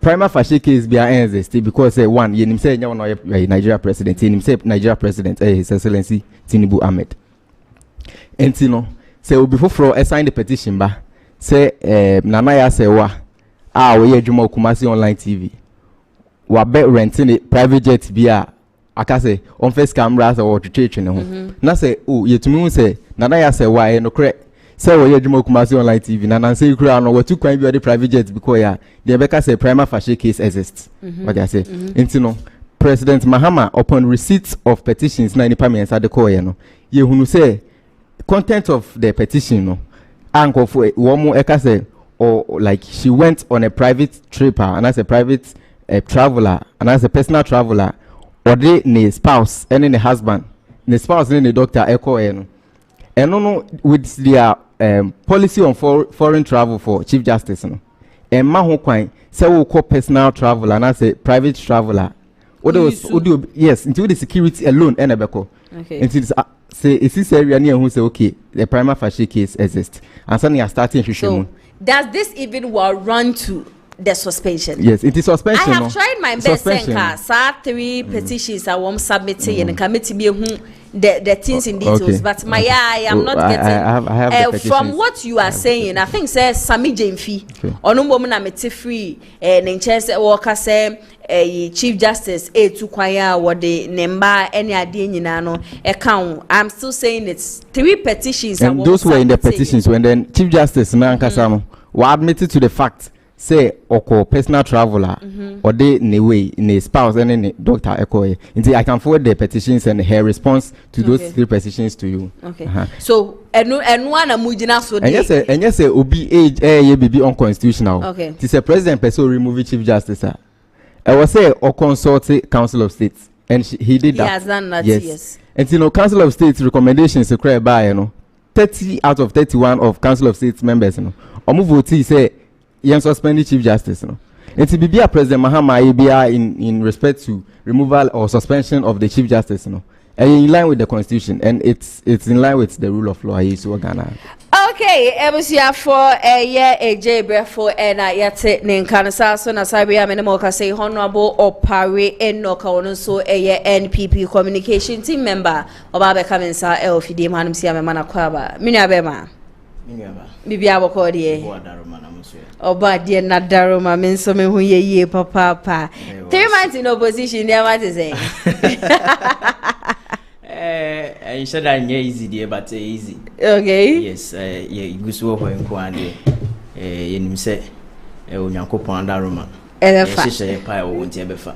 Sika no ebita wa mu opposition mu dia na se asan sa. Oh, yes, so ebita ho. Your principles ni me di go akwa mu ti no. Tembia we are still strong even if at opposition that's so strong. Nobody can break you people. No, you people are still strong. We are still strong. Unbreakable. Okay, baby afiba bibi aboko hodi. Okay, ye de nyankopon wansi eja ye twetwe enkomodi afa ye topics in wa chief justice Ghana ba for say ye mampeni ebeyi na firi honom dia wonfa kwan pa so ye nua abeme a che na ajo su oh in fact the ye mampeni ye de wa ya de papa in line with the constitution. In send them make ba also constitution. Constitution na muleja we ma wo dia suspending to no de body bia de ho wo foa ne so na won so be ka den na afa ho me nua ba di kan me kasa na ma me fa akonya so na me chia honorable lawyer Kwabena Boateng member of parliament the Judicial constituency on the Judicial constituency party executives and the party manina especially what you krom kokobra electoral area almost 80 pa okay na o hwese de sesi ye nua no mandisi for baba emu no they were metaka say when they were coming into office na omo use electoral process a constitutional means na ye de ma omo akwanya so family rule Ghana na aso mo baba emu no ye so mo in wie no they are ruling the nation on constitutional come here say ase soja ban bi na sesi wo mo by the mrana echechiro man mo baba mu kra no emra kwan so na mo fa so bae na ma ba beduru na say afi mu ye madwuma se de sa anka me susu ye se nka mo fa mra kwan so na nka nsan fa nya adwuma na afi de ka me akoye se mo na mu bu no ase buga ene din bi ase takashibi na jakpa fa ha no ewura ha se jakpa kro bondi ni wan hwe ya e ba be froze ya I mean fa me si check price say me nua be ma se me awo kan ya abeye Ghana ha nyina asem asese we for chief justice ya suspending me nua ba se ubisa pa se petitions ya wo mo de ba ya kire se sa petition ye nyina so na ebi kura suggest say ye fa remove chief justice a strategy. Okay. I see this as a political retreat. It's an assault to the judicial independence of this country. Say, ohwe petitions amu ekram amode aba. So petitions in mahu kwai. Say, ultimately suspending the chief justice. Even with mu petitions ne ekram sisi ano. Mu ni hu kwai say mu suspending the chief justice. It's unconstitutional. Say the yenu anu mendisi for ye no. Kamia koye say heads of states, you know, and I say leaders of the various arms of government, and I know best almost a son keke. Asa maybe bia say ohwe yenua be maya modena be reacting chief justice. Yenya de ne ba Supreme Court President Kofo, right? Oyawe President Kofo nya de ne ba. This is telling us how much the MPP respect the democracy of the country. Enti yenya this new chief justice acting aba. Enti den e say chief justice no and I say Supreme Court no should be on political basis. No. Say yetna sene ye hwan na yanka ho asem. Ni ye din tena ho a o man Ghana wan hwe a e be kakra rule of law na ye nyina ye nim no enya no na di be ye adwuma o man nim. Okay. It has very negative implications on us if you do not find a way to curb or stop these activities of the NDC. Me nua wan hwe ya ye nua no mabu no mo so ba wo mo so esua amanyo se man think say wa ban ba power de opebia no ubetumi aye patente sa emra wo ho e de mra na chichiri bibi biara untimi mfa wo pe embe ya bibia wo man nim simple chief justice no so betimi suspend the chief justice and I say removal of the chief justice betimi akoso article 146 of the Constitution 1992. Clause 6. How procedures we should take through to remove a chief justice, to suspend a chief justice. Suspension of the chief justice will be so almost say a damn pound a chief justice more suspending the reason is the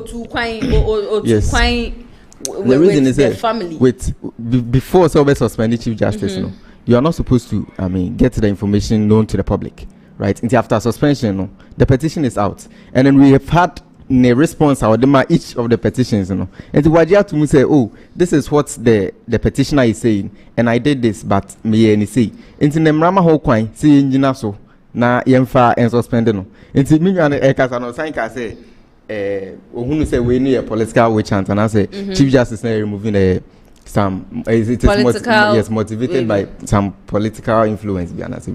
You see, the beauty of democracy is how you treat the minority. Okay. You see, our say President Kufuor and the current Chief Justice, Justice Paul Bafuboni Eba, can say Supreme Court. Senka, because yeah, boy and call for an answer, offend this phone. I am funny because President Kufuor didn't buy it. And you know, the decisions now say the course you are minding with regards to Chief Justice suspension replacement, and you're politically motivated. Say NDC are by 1992 constitutional led by late President Rawlings at the buy. Yede emra about my muse yen fam bumai na obeka se yebesan etwa ye ho abumra ne so no. Unse okasa ye ntwa ye na wo de fa ne say yen fa ne say de ono kan no kre say Chief Justice removal no politically motivated. Na de timemufo e ka fa won so ne say. Ntu hwe global info analytics post omo ye nyina na e kire say majority of Ghanaians F1 say suspending Chief Justice. What I say? It's never true that some majority of Ghanaians F1 say yes suspending Chief Justice. The majority of Ghanaians have no idea about what is going on. If you had used the minority who are so learned, I think I would agree with that. But Chief Justice, they don't even know what is happening. Okay. But what a lot of people are putting in mind is say research in India no more. Or my buy na okay. And therefore, young research heads of various agencies of the country. No, yes, so heads that no. I already asked what me can say. Tamale Teaching Hospital. Okay. So Osha, and yema ekosu wo nyina no a strategy. Yeah, first so the leaders said that anu ni nyina firi. But me ba say ye na sa. Na se na ban we ba power. Oba what workers say what na say penifo e the agencies bia no wa be clear omu nyina afiro another government aba wa be clear omu nyina afiro ye nya professional people to run administrations of the agencies e be on political interference political loyalist bi ya ba ma ye fani si an ye sort no ya e ba sa ye youth in high. I've been always saying that beyond politics there's a nation to build. We should not forget that as youth. Said ye dikanfo bi ye omo amanyosem ekoye no ye mebuna ye bai yesua de kakra abefo nyema aba global world we are all learning o hwe said ye nyema ekoso wo advanced nations there so ready ye wototo omo epese yesua wo mo na enti say ye before the practice we are still using the olden style kuku football bo udi anima yem pass ma so on the person chair but say ekoso to aso ma na yes ye mebunu na ye ba no eni benyam sunsun so. Okay, but one thing I know is before the suspension, it was known say before Ansan Obetumi suspended no, Anya Shekrano also to me consulted Council of State, exactly. And he did that. The 5-member committees who are now also to me a setting for investigation.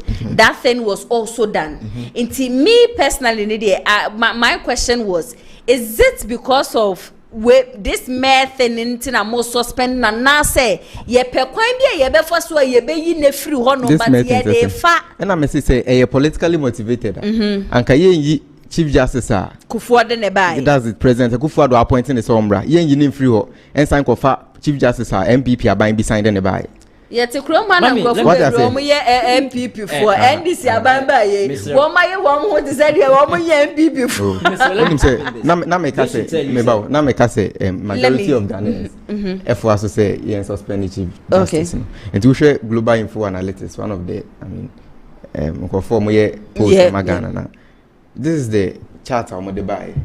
52% of Ghanaians support the removal of the Chief Justice. Yes. Okay. Nipa 20% will be initiating nipa 20% support Chief Justice removal, and then 18% any 10% near say a bit more own need idea about it, and that's almost share any interest too. Okay. And we have 52% of Ghanaians propaganda, maybe plus 18 plus 10%. I'm going say you remove Chief Justice. Chief Justice. Okay. And yes, a politically motivated. To move for no cry, Chief Justice because it's Obekaya.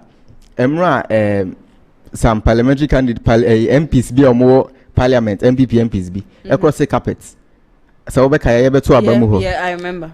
Now you say so across the carpet there NDC should be the majority. Yeah. You Rafael Markins FILA rates Ekoma Chief Justice Korea. On Friday I him say can I say superior court and I say Supreme Court yes. On Fridays after at 12 noon no.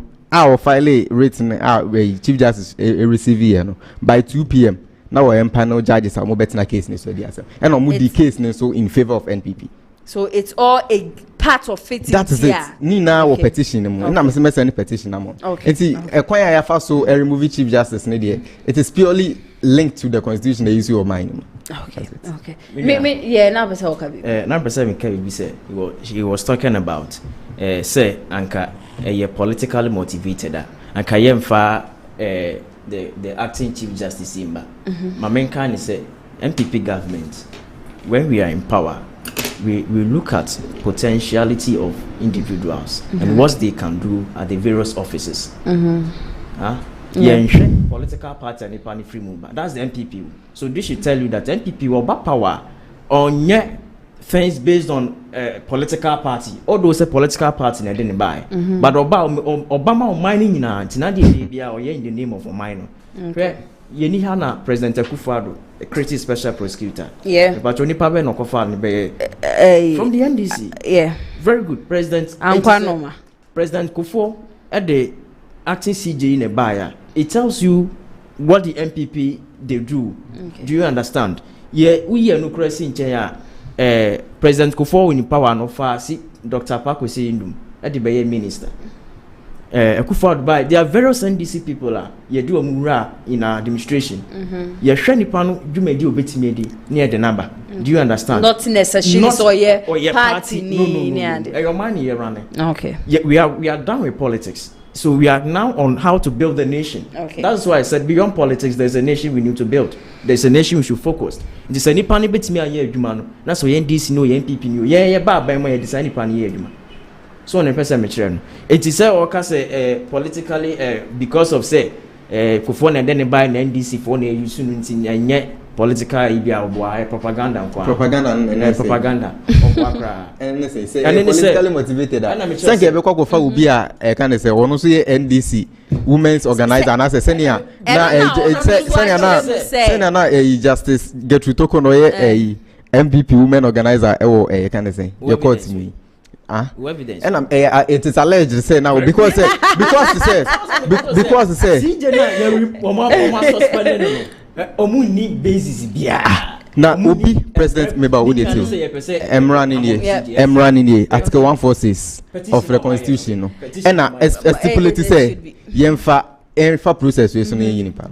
Na yafa process ne so. Na after last process they won't say recommendations from the 5-member committee SET Oma recommended say President Mahama suspending nipa.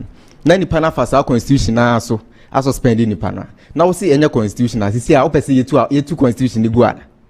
O person oye idea different from the constitution as no work say constitutional na. Constitution dey matu. He is working in line with the constitution. And the problem sign the same view. Constitution dey matu. Ba power mo de mo na mo rule on man say dey mo pe. Executive order most sign say dem pe. Me aba he ma menka bibi kitwa bi nka Chief Justice dey. Chief Justice no. Ya ye bibi ato order down.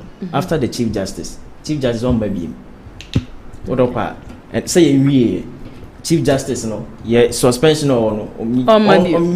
Resign. So that is what I was expecting. I expected resign. Exactly. You man was young. Right after Chief Justice, no. Say easy beba.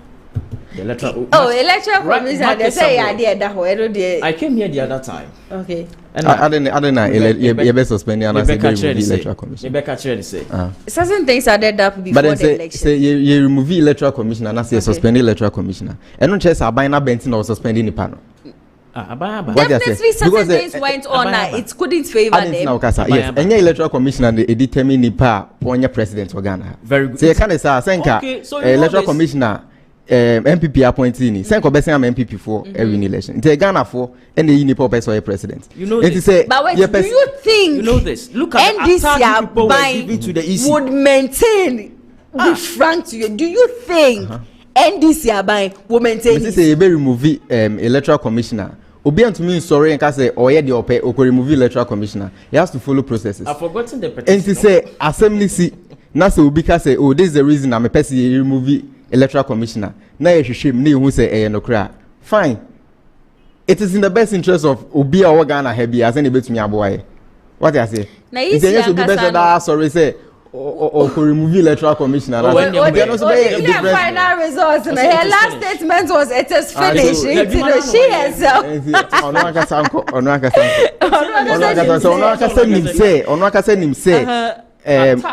Time obey easy no. Enyoma o di gugu akwan mu ema enipa bebre hire wo mon kwan wo election mu no a wo matumi aka hwe amfa ho as see a constituency be a friend e ka ne say ho constituency in the 2020 election yedi nine nkofo bebre say e mo nto aba yedi nine mo right to vote no wo matumi anya hwe amfa ho at the time na ye easy a wo to aso ade be re-election we no na say we wadwuma na say aban foforo aba say nyu bi na what's the function of the electoral commission? Electoral commission supervise elections kukunipa na kukunipa supervise elections enye electoral commission e in charge supervise elections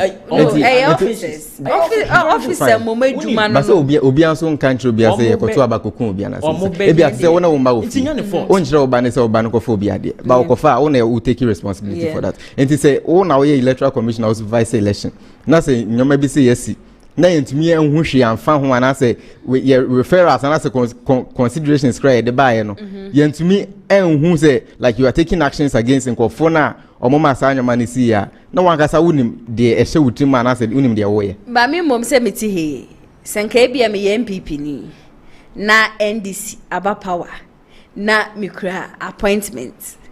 I won't wait for them to sack me. Ghana, they are running Ghana like there are a lot of they said NDC MPP you did say there are a lot of people are MPP for they are still at post. A lot of people. And not to say a gradual process. I don't think the 2017 MPP for court TT Supreme Court judge bobo no NDC no ye crown ye near the constitution dey buy have done more than that ye near the constitution dey buy it ye nim say oh this is how we rule country ebe maka bi ma menka bi no na dey bi ameka say the beauty of democracy is how you treat the minority nti ye the constitution aba no ye nka say oh because ya buy no that's it ya buy no also nti no ye ko na yakobo obi ye ko na yakosaki obi unconstitutional season of people's vehicles MPP vehicles now omo properties raiding their houses no constitutional when the CV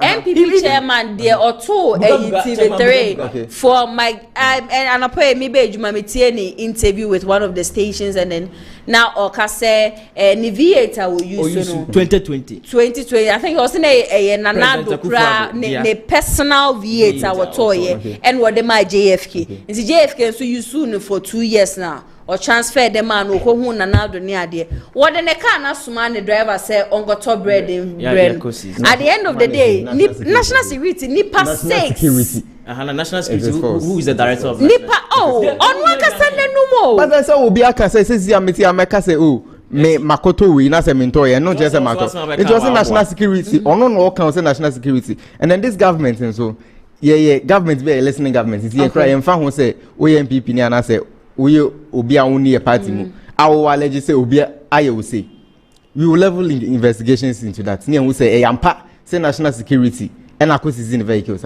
But wait, so say if you want to know, say car no use no a buying car na say on one private car, does it what run say ye be fatu ye be fan be ma be to akwa show be fie ni ade. When I go show be fie. Oh, are you not in the country? Maybe so when I go show be fie. Yeah, finance minister, we saw the same thing in the country. Nancy Cray, finance minister.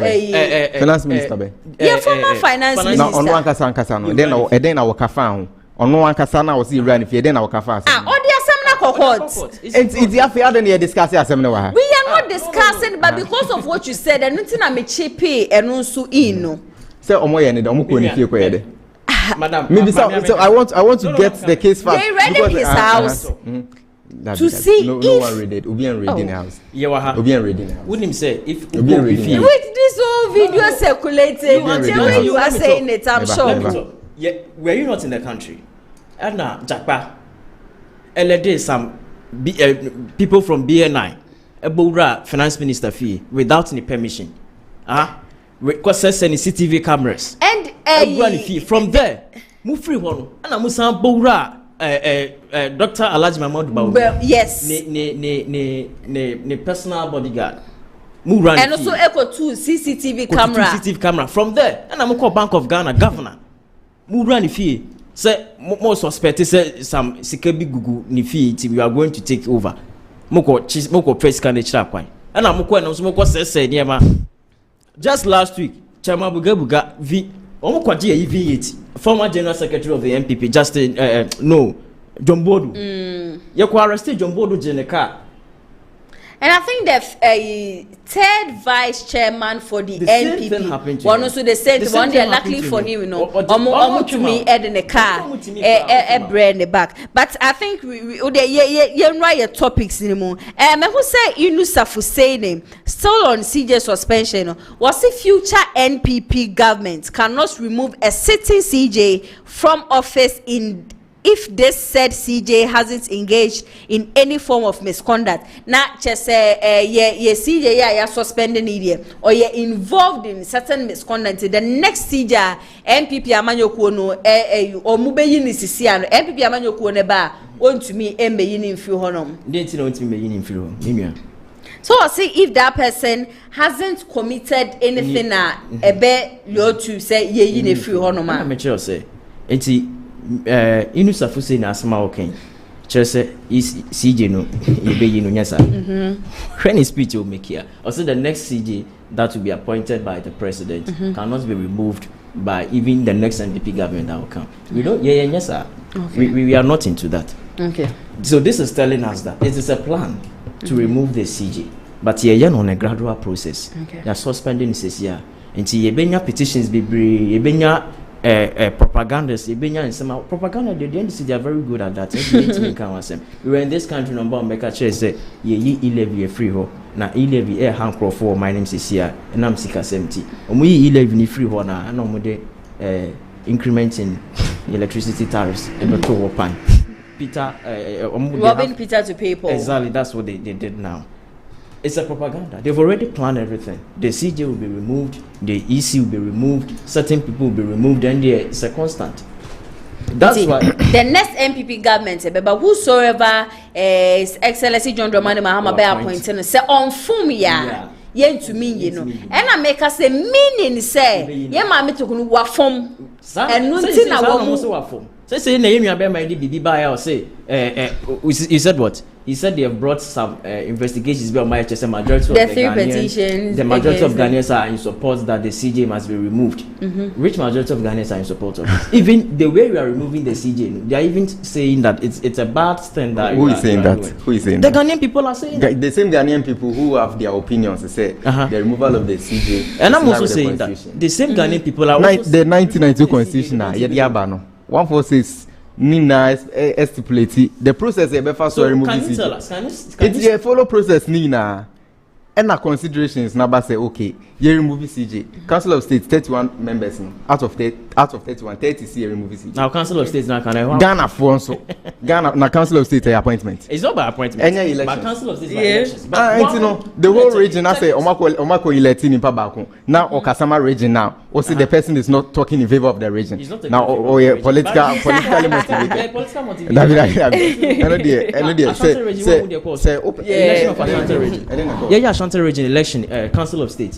One would their course. So do you see it say each member council of state member be representing region via ANDC. That is how you are saying it. You can't answer there. You can't answer there. Now say you can't say council of state elders no. Council of state members no. And yet to say be our own here. And yes when your numbers ni nyina. We bet me at 13 no be at 25. Yeah. It is you can't answer any 57% on voting for President Mahama. You bet me I say Ghana for nyina to aba NDC ana. And the answer say ni pani NDC ni. And as a council say when we to about their mobile MPP new cry they will that is it. That is it. It's the enfant say nipa no NDC aban na to abamana. So they will make sure say council of state it's adana mo aban te so no adana mo aban te so no adana mo aban te so still mulusi election that adana mo aban te so mulusi election so what aban te so na guarantee we say we be need election there adana mo aban te so when we need general election in 2024 are you comparing at the end of the day Ghana for the decide election assembly elections are na you can say okay it's alleged say MPP and DC and the name no NDC for any seat in the bebre Ghana all those MPP net so it applies to the council of state elections so that's it Ghana for the deciding the power more that's Ghana for no we should accept okay and your next topic for discussion we MPP ni and we NDC ni so let me start from where we NPP ni Dr. Muhammad Bawumia or say when lose the 2024 election because say or cremoni or minor ye woman no who say politics abedane tribal thing ana I'm not going to or say you ever start elections no before even the primaries Dr. Bawumia they wanted to chip in with tribal politics say beya and can within internal no can be affect MPP na ke best line Dr. Bawumia na yemfa number because he's a Muslim and an succeed okay until you then call election we no and they are trying to also do the same thing they want to have influence on the party but that can never work. Let me tell you something that Ghanaians vote based on ideas, policies that will help them, that will benefit them. Do you understand? Message out there more mono and na e ka o makoma na say e to asumu a e no mo hwe so dia to abama okay aha no na yenua no matimi ehu say Ghana for no dodo na dada o mo a eyeye nti ye befa propaganda kwan bi so ni akeka nsama e beto na koma so be dada o mba ye ba yenye ene de bia so mo kan say we have short memory nchene e refi asem nti o mo kan nsam dada mba betna power na afi o ma ye de o pese de make say now they are running the country unconstitutional means, reading into people's house and all that. Dr. Bawumia, it's true, he did not lose this election because he's a Muslim. Okay, so what do you think made him lost 2024 election? Read the MPP, your investigations, your research, your analysis, the election is from within Yankasayam. Almost 2 million people were in the house who didn't come out to vote. Why didn't they go and vote? It's a Yankasa internal matters. I used to cry.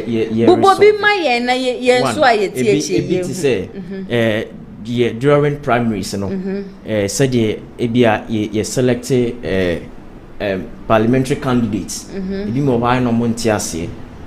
Inti menteme wanse kakra beba edu promise dia enye sa kunya bia no and the reason why in MPP elections on so MPP here internal elections I know a hot which a chance general election but when the NDC are having the internal election I want to show you because they are united. It's not because they are united. One, it's true, yes, unity is in them. Yes, unity will but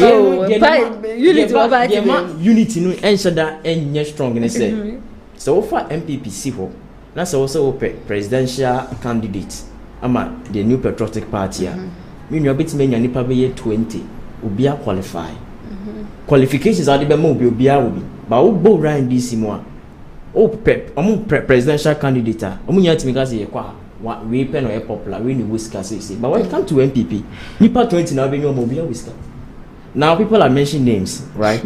We are talking about Dr. Bawumia, Uwiska, OIDS, Brent Champon, Uwiska, OIDS, Japan, Uwiska, OIDS, and all these people. Do Cabinet Japan, it's a basa, and my tension about your prime minister name. But as compared to the NDC, almost one member see I don't get here now. Mama Jai, Auntie Jai, it's not true. Almost one member. More member. But when person make sure say, yeah, man, I do a mobile. Omo saying MP NDC bam. Reason in here say, and I make sure say, so far you see what, say nipa 10. And now do mo say yanko mu interview. Na yen hwe do be qualify for prime minister na. 10 now be nyan no be qualify. But NDC which means on to be free. Na can nipa be 2 3. But MPP obe so ne so be ne den. Wa obe sanya nipa 20. So why did you people lose 2024 election? 2024 election is simply because our people do not come out. And one or two corrections via ankoyi inti ene man basa. And then this is only the propaganda no e course ro ya for any an check it omo propaganda no mo ye no ya rebata ya nyehwe. We were focused about telling them when near year adwuma. Near jian would say year adwuma. By mistake here is any kwan say you focus on your adwuma ya ye no kwa ho. Now say making sure say one more propaganda no more communicators in the day ban. And can people phone so build the communicators are. You bet me e dia akwa church o man phone say entesa. Okay. So when person me said the 11 year the buy no more kan 11 ni wasem say 11 ni ha Ghana for a titi ehia for 11 na say 1%. Patro electricity increment tariffs and this for the buy say how many percent? 14. What the 1% go compare 14? Who can't you be say 1% I beto ne taxes so mobile money so ama na yo ohiani buburuwa na 14% na wo de aba me be ma na ye den. And say ne be kunu kura flat. It is a propaganda we nyina no yan hwe ndi akire and e ma ne ba sa because ne yen focus nya wo adwuma ya ye so. Esan say obi aba no promise o say me ba be ma tablet ya obetimi e de akwa kosua de. Obi so say ono wo ba obema aponche gari obema headmaster no sika o de bekodwom akoto nnuane aba na mababedi. Somebody is promising you of digitalization, how the youth of this country can learn and know how what is trending in the education sectors. Abe for kwan say be ya osu free woman mu kura ko konya disua tete abenya metimi de aba abe ye o man ni ye no na nnuane so promising banchene body agbelima from their own presidential candidate at that time, His Excellency John Dramani Mahama. That was the message in Bia Okika. And the Eba Sana, we policy a nice idea. We believed in that. Say, bit me and bomb money to pom. And the Adrian now was on your message at near Deba. Not in your so enemy, ye propaganda, hodo. Tine fu say be an emfa. Amo propaganda no more yan timam phone tea. They will listen to ye and go say ye. But sana, Oman phone so propaganda no more yan not at all. Any public trim. And no nema lose election. Simple. It's not because Bawumia is a Muslim. So because Bawumia is a Muslim, there are various constituencies where parliamentary candidates were only a Christian. And what Bawumia could be a parliamentary candidate. But how can you compare Bawumia, a whole flag bearer, to a parliamentary candidate? We are not comparing. We are just making analysis here. Say. Okay. So even though say Sana Moka say or a Muslim tine to Tiana, then what about constituencies in the Mayebenya a total vote? No, it's a constituencies based. You're breaking it down. Constituency based. No, Christian parliamentary candidate or more. I didn't think if say a true faith and I say a true religion now Ghana for the two aba. I didn't think those constituencies. No, parliamentary candidates Christians. No, Oman more vote and change. Flag bearer. No. Odim oka parliamentary Christian candidates enya voter nipa me research no e dina Bawumia na mu ne boy na prophet intim fojo Reverend yes somebody let's see this Reverend intim fojo constituency am I rain fi say independent candidates be PM wo hobi. That independent candidate no onya 10,000 plus votes meba. All right. That 10,000 plus votes na independent candidate no onya ye no. Osan so eye NPP ni during the parliamentary primaries no. Enyama nko ye na man ni free party ni mu.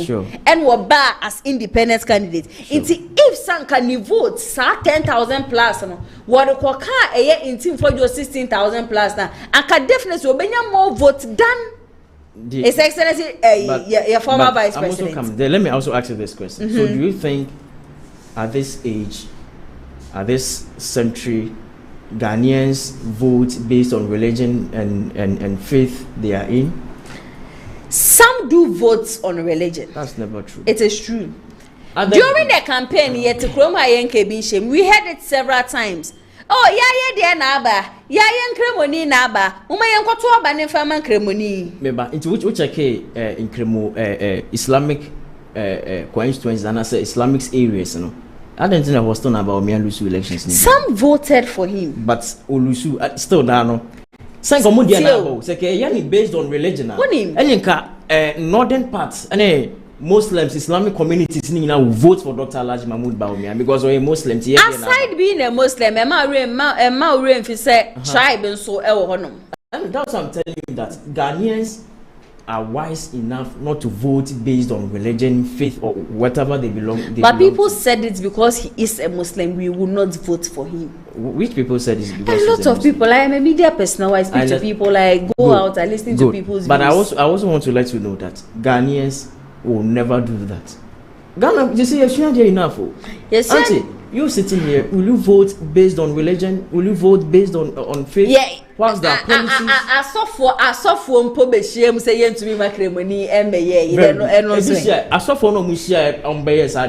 Me who say additional na omunche dem hu sa. Baby what they are. Oh yes.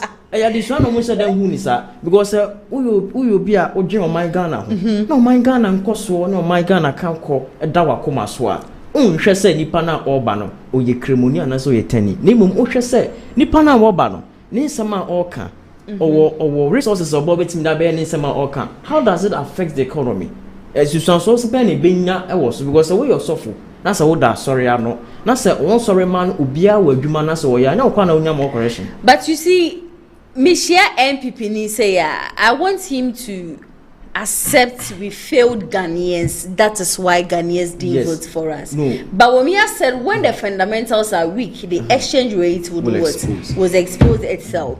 Sisi ayen share as at the time na MPP free abemu. Eniema bebre na wo honoma na ade apa.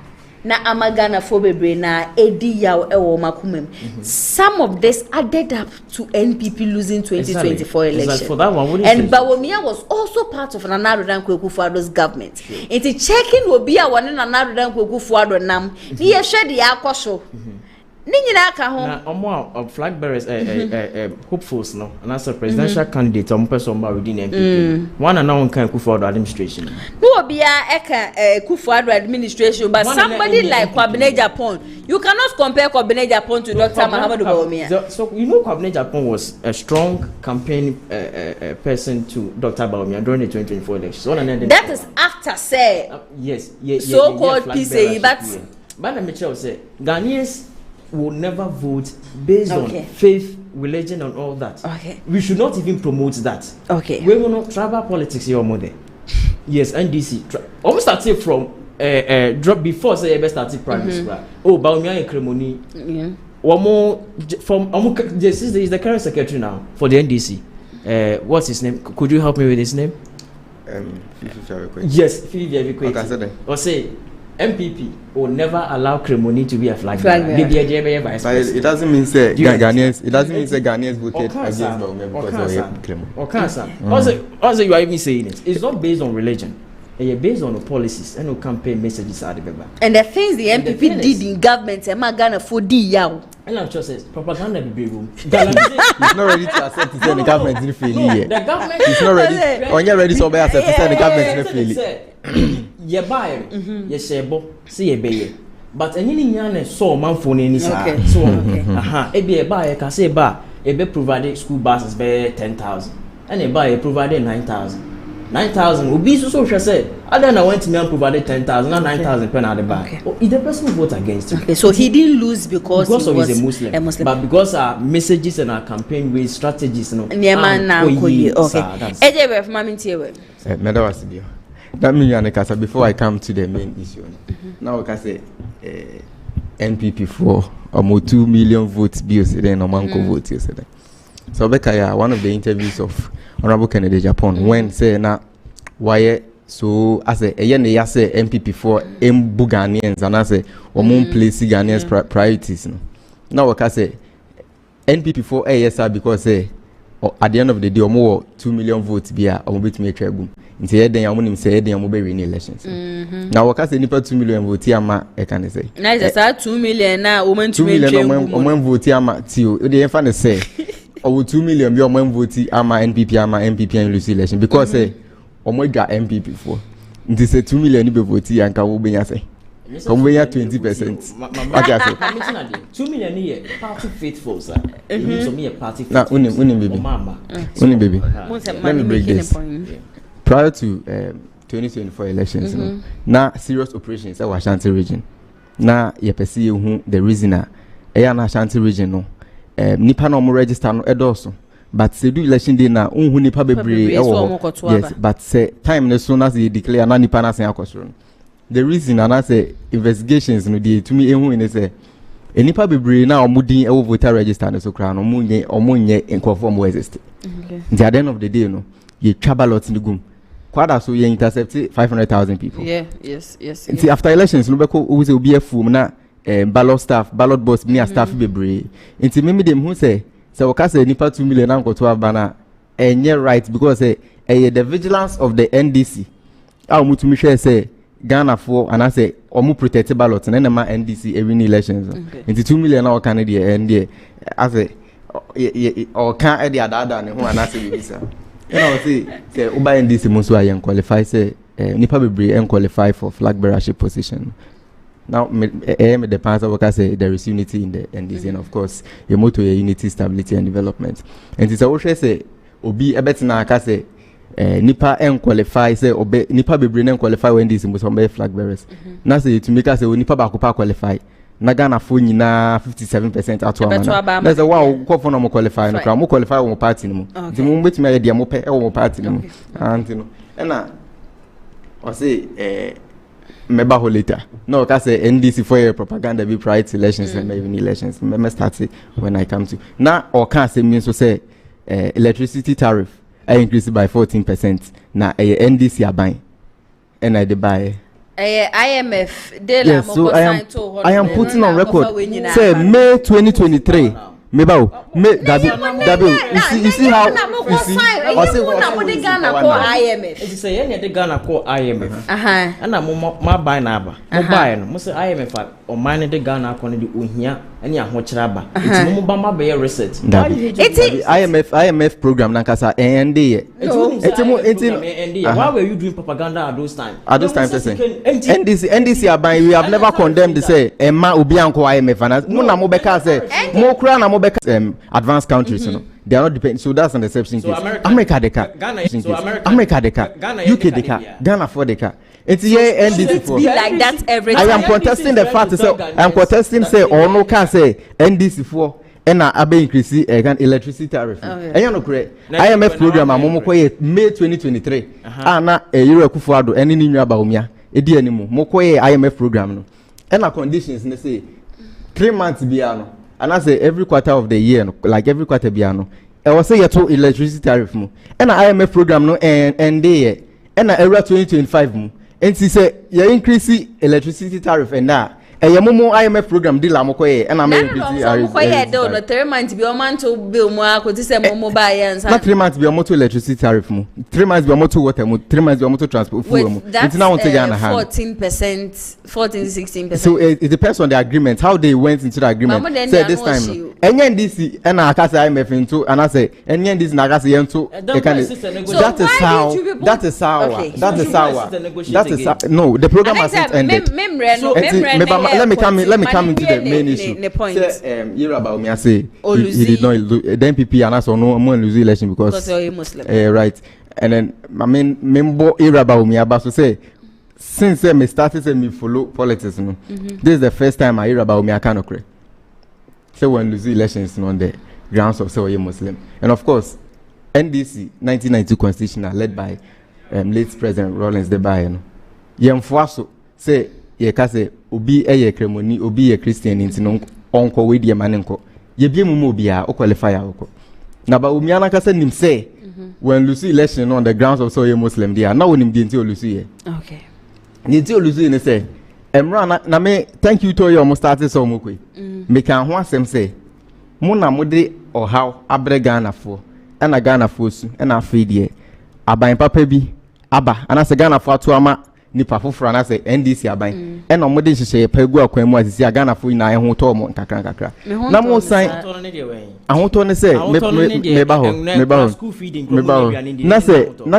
na se wo san ka se wo ko thank you to wa na o ko da Ghana fo ase se o de 11 beto o mo so ana se o de bet stars beto o mo so ana se o ko da Ghana fo ase se emra na students nursing trainees and teacher trainees e mo salaries na yere kufu ado ne nyame ye oni nyankopon ye meeting wo wiem okofa private jet ehun sensem nti that time wo na Ghana fo ho kire mo na mo ntumi ambo mo na aban fofora be ye o mafiri mu eno na mokoda omo ase so mo to aman DC aban ana se date na mokoda omo ase say you respect the people of Ghana who voted for them no if those who voted for so thank them kasa wa kire ne na so respect the good people of Ghana ade na oba ode omo to amani mu you push a lot of youth enra wo mo be ye de wo mbetime ba cha me time wo mo be ye de wo mbetime because it is on record say Bawumia and lose the election because of so you Muslim because NDC abanya ka say the 1992 constitution by cry ye enforce so na the until lose ni say how the Ghana for come me no youth they push the youth and as for Ghana below the poverty lines now mo may adwuma nye ya tutu fu mu ya tutu electricity mu o why is a tax we about to so bet I mean we try yenya kakra from come sign the bet what you say it's no ni na aka ho and no it's mobile we need to relax because it's their first 3 months in position so let's just wait the 120 day contract social contract area Mahama sign with Ghanaians no yemfa contract na na enhwemu never 120 days no we are fulfilled a lot of them at the right time you know as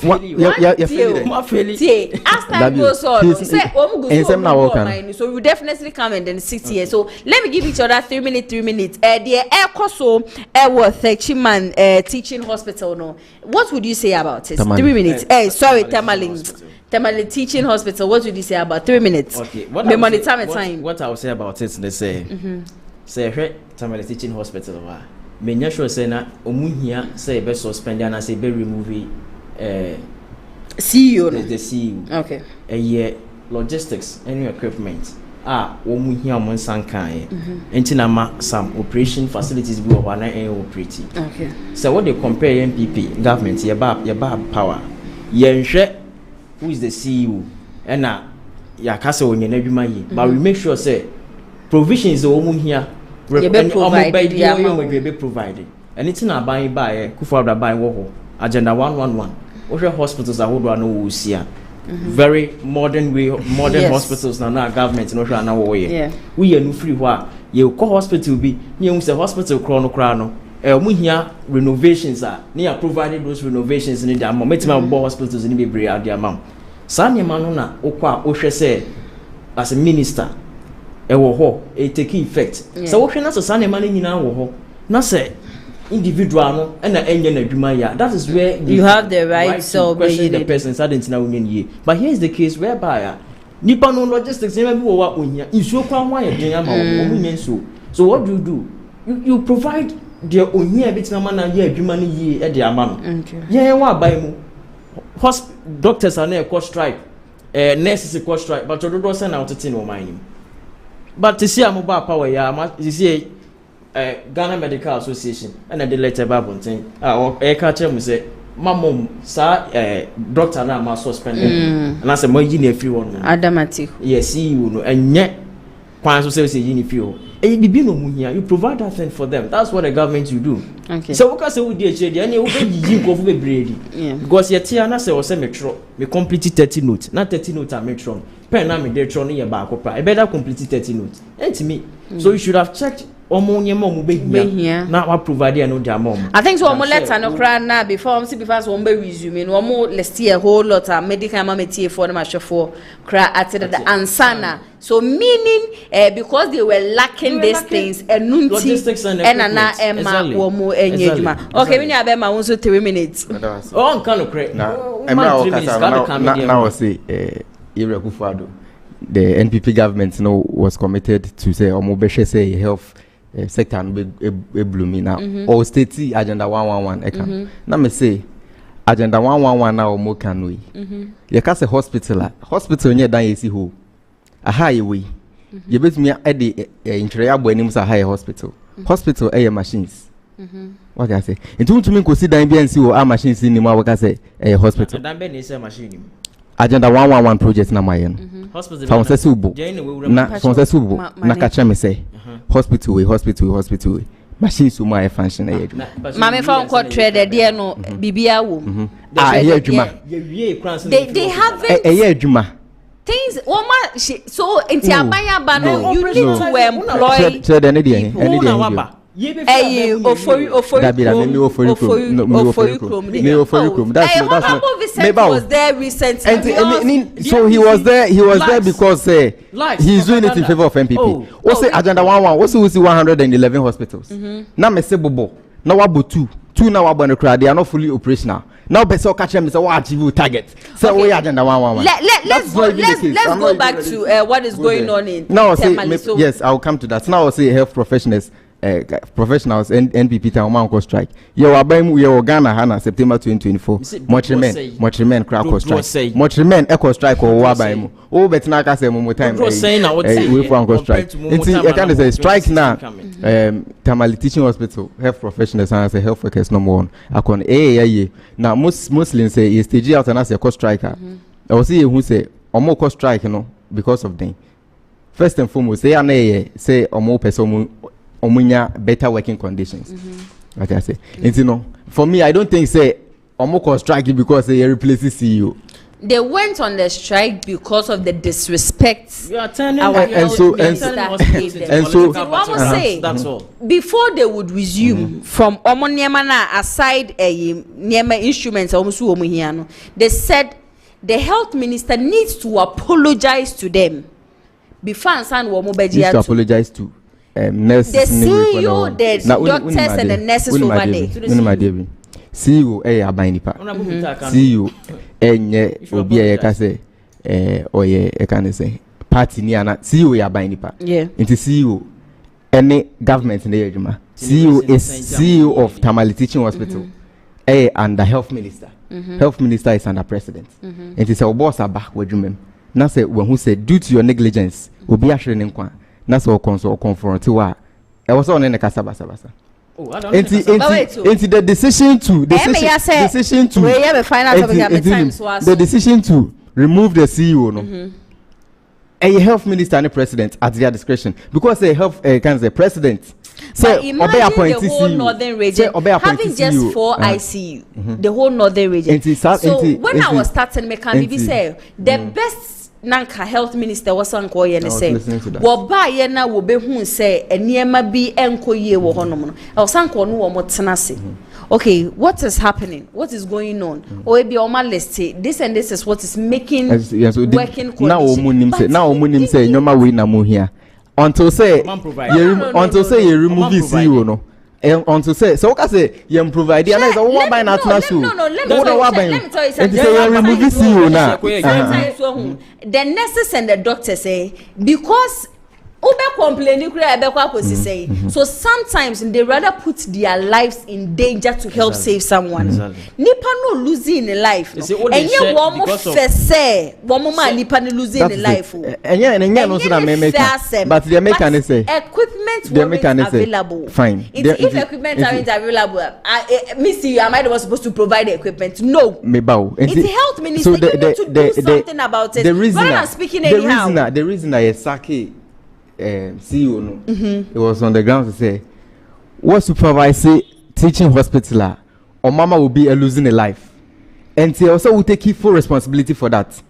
For so and it say health minister about CEO or hospital and also facility mahwe mu negligence am be a free mu a I was so na wonya abotre na ne kasa won ne nya no baba but the decision not sabotre no and I say the decision because the person is your boss until the decision I'm not saying that don't go there make the decision to suspend and as a decision to remove CEO president EPA obey appointed CEO or obey remove CEO be to me question no because the CEO is acting say or the president not say direct I know the nti anya say bibi politics and as bibi sa obey den anyway so I link you way now obi oye doctor we see you na so no boss crack as say imagine how on patient be kasa and they help me so it is in the everything that NDC anything NDC you know it is in the best interest of Ghanaians. That's never true. That's it. What's okay, in the best interest of Ghanaians? I would agree with that, in the best interest of Ghanaians I see there na doctors association Ababeka say how Amusaki CEO is not the right way and you need to even apologize. Is in the interest of the but I cannot say provided the things that he has provided or the amount so I expect you to praise the government. I expect you to praise the health minister say enyama mo de buy ade chin ya o could provide ya mo the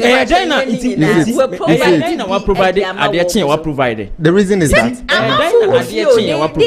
they are not operating. If you would allow the hospital be there then people are going to when say other hospitals so must start renovations in there when say other hospitals are starting renovation they will do government better machine amount now we see you in the management mo share machine so na machine na say now it's a government better for us the kind of hospital machine is machine can break down at any time but say management I say kana wunya no betumi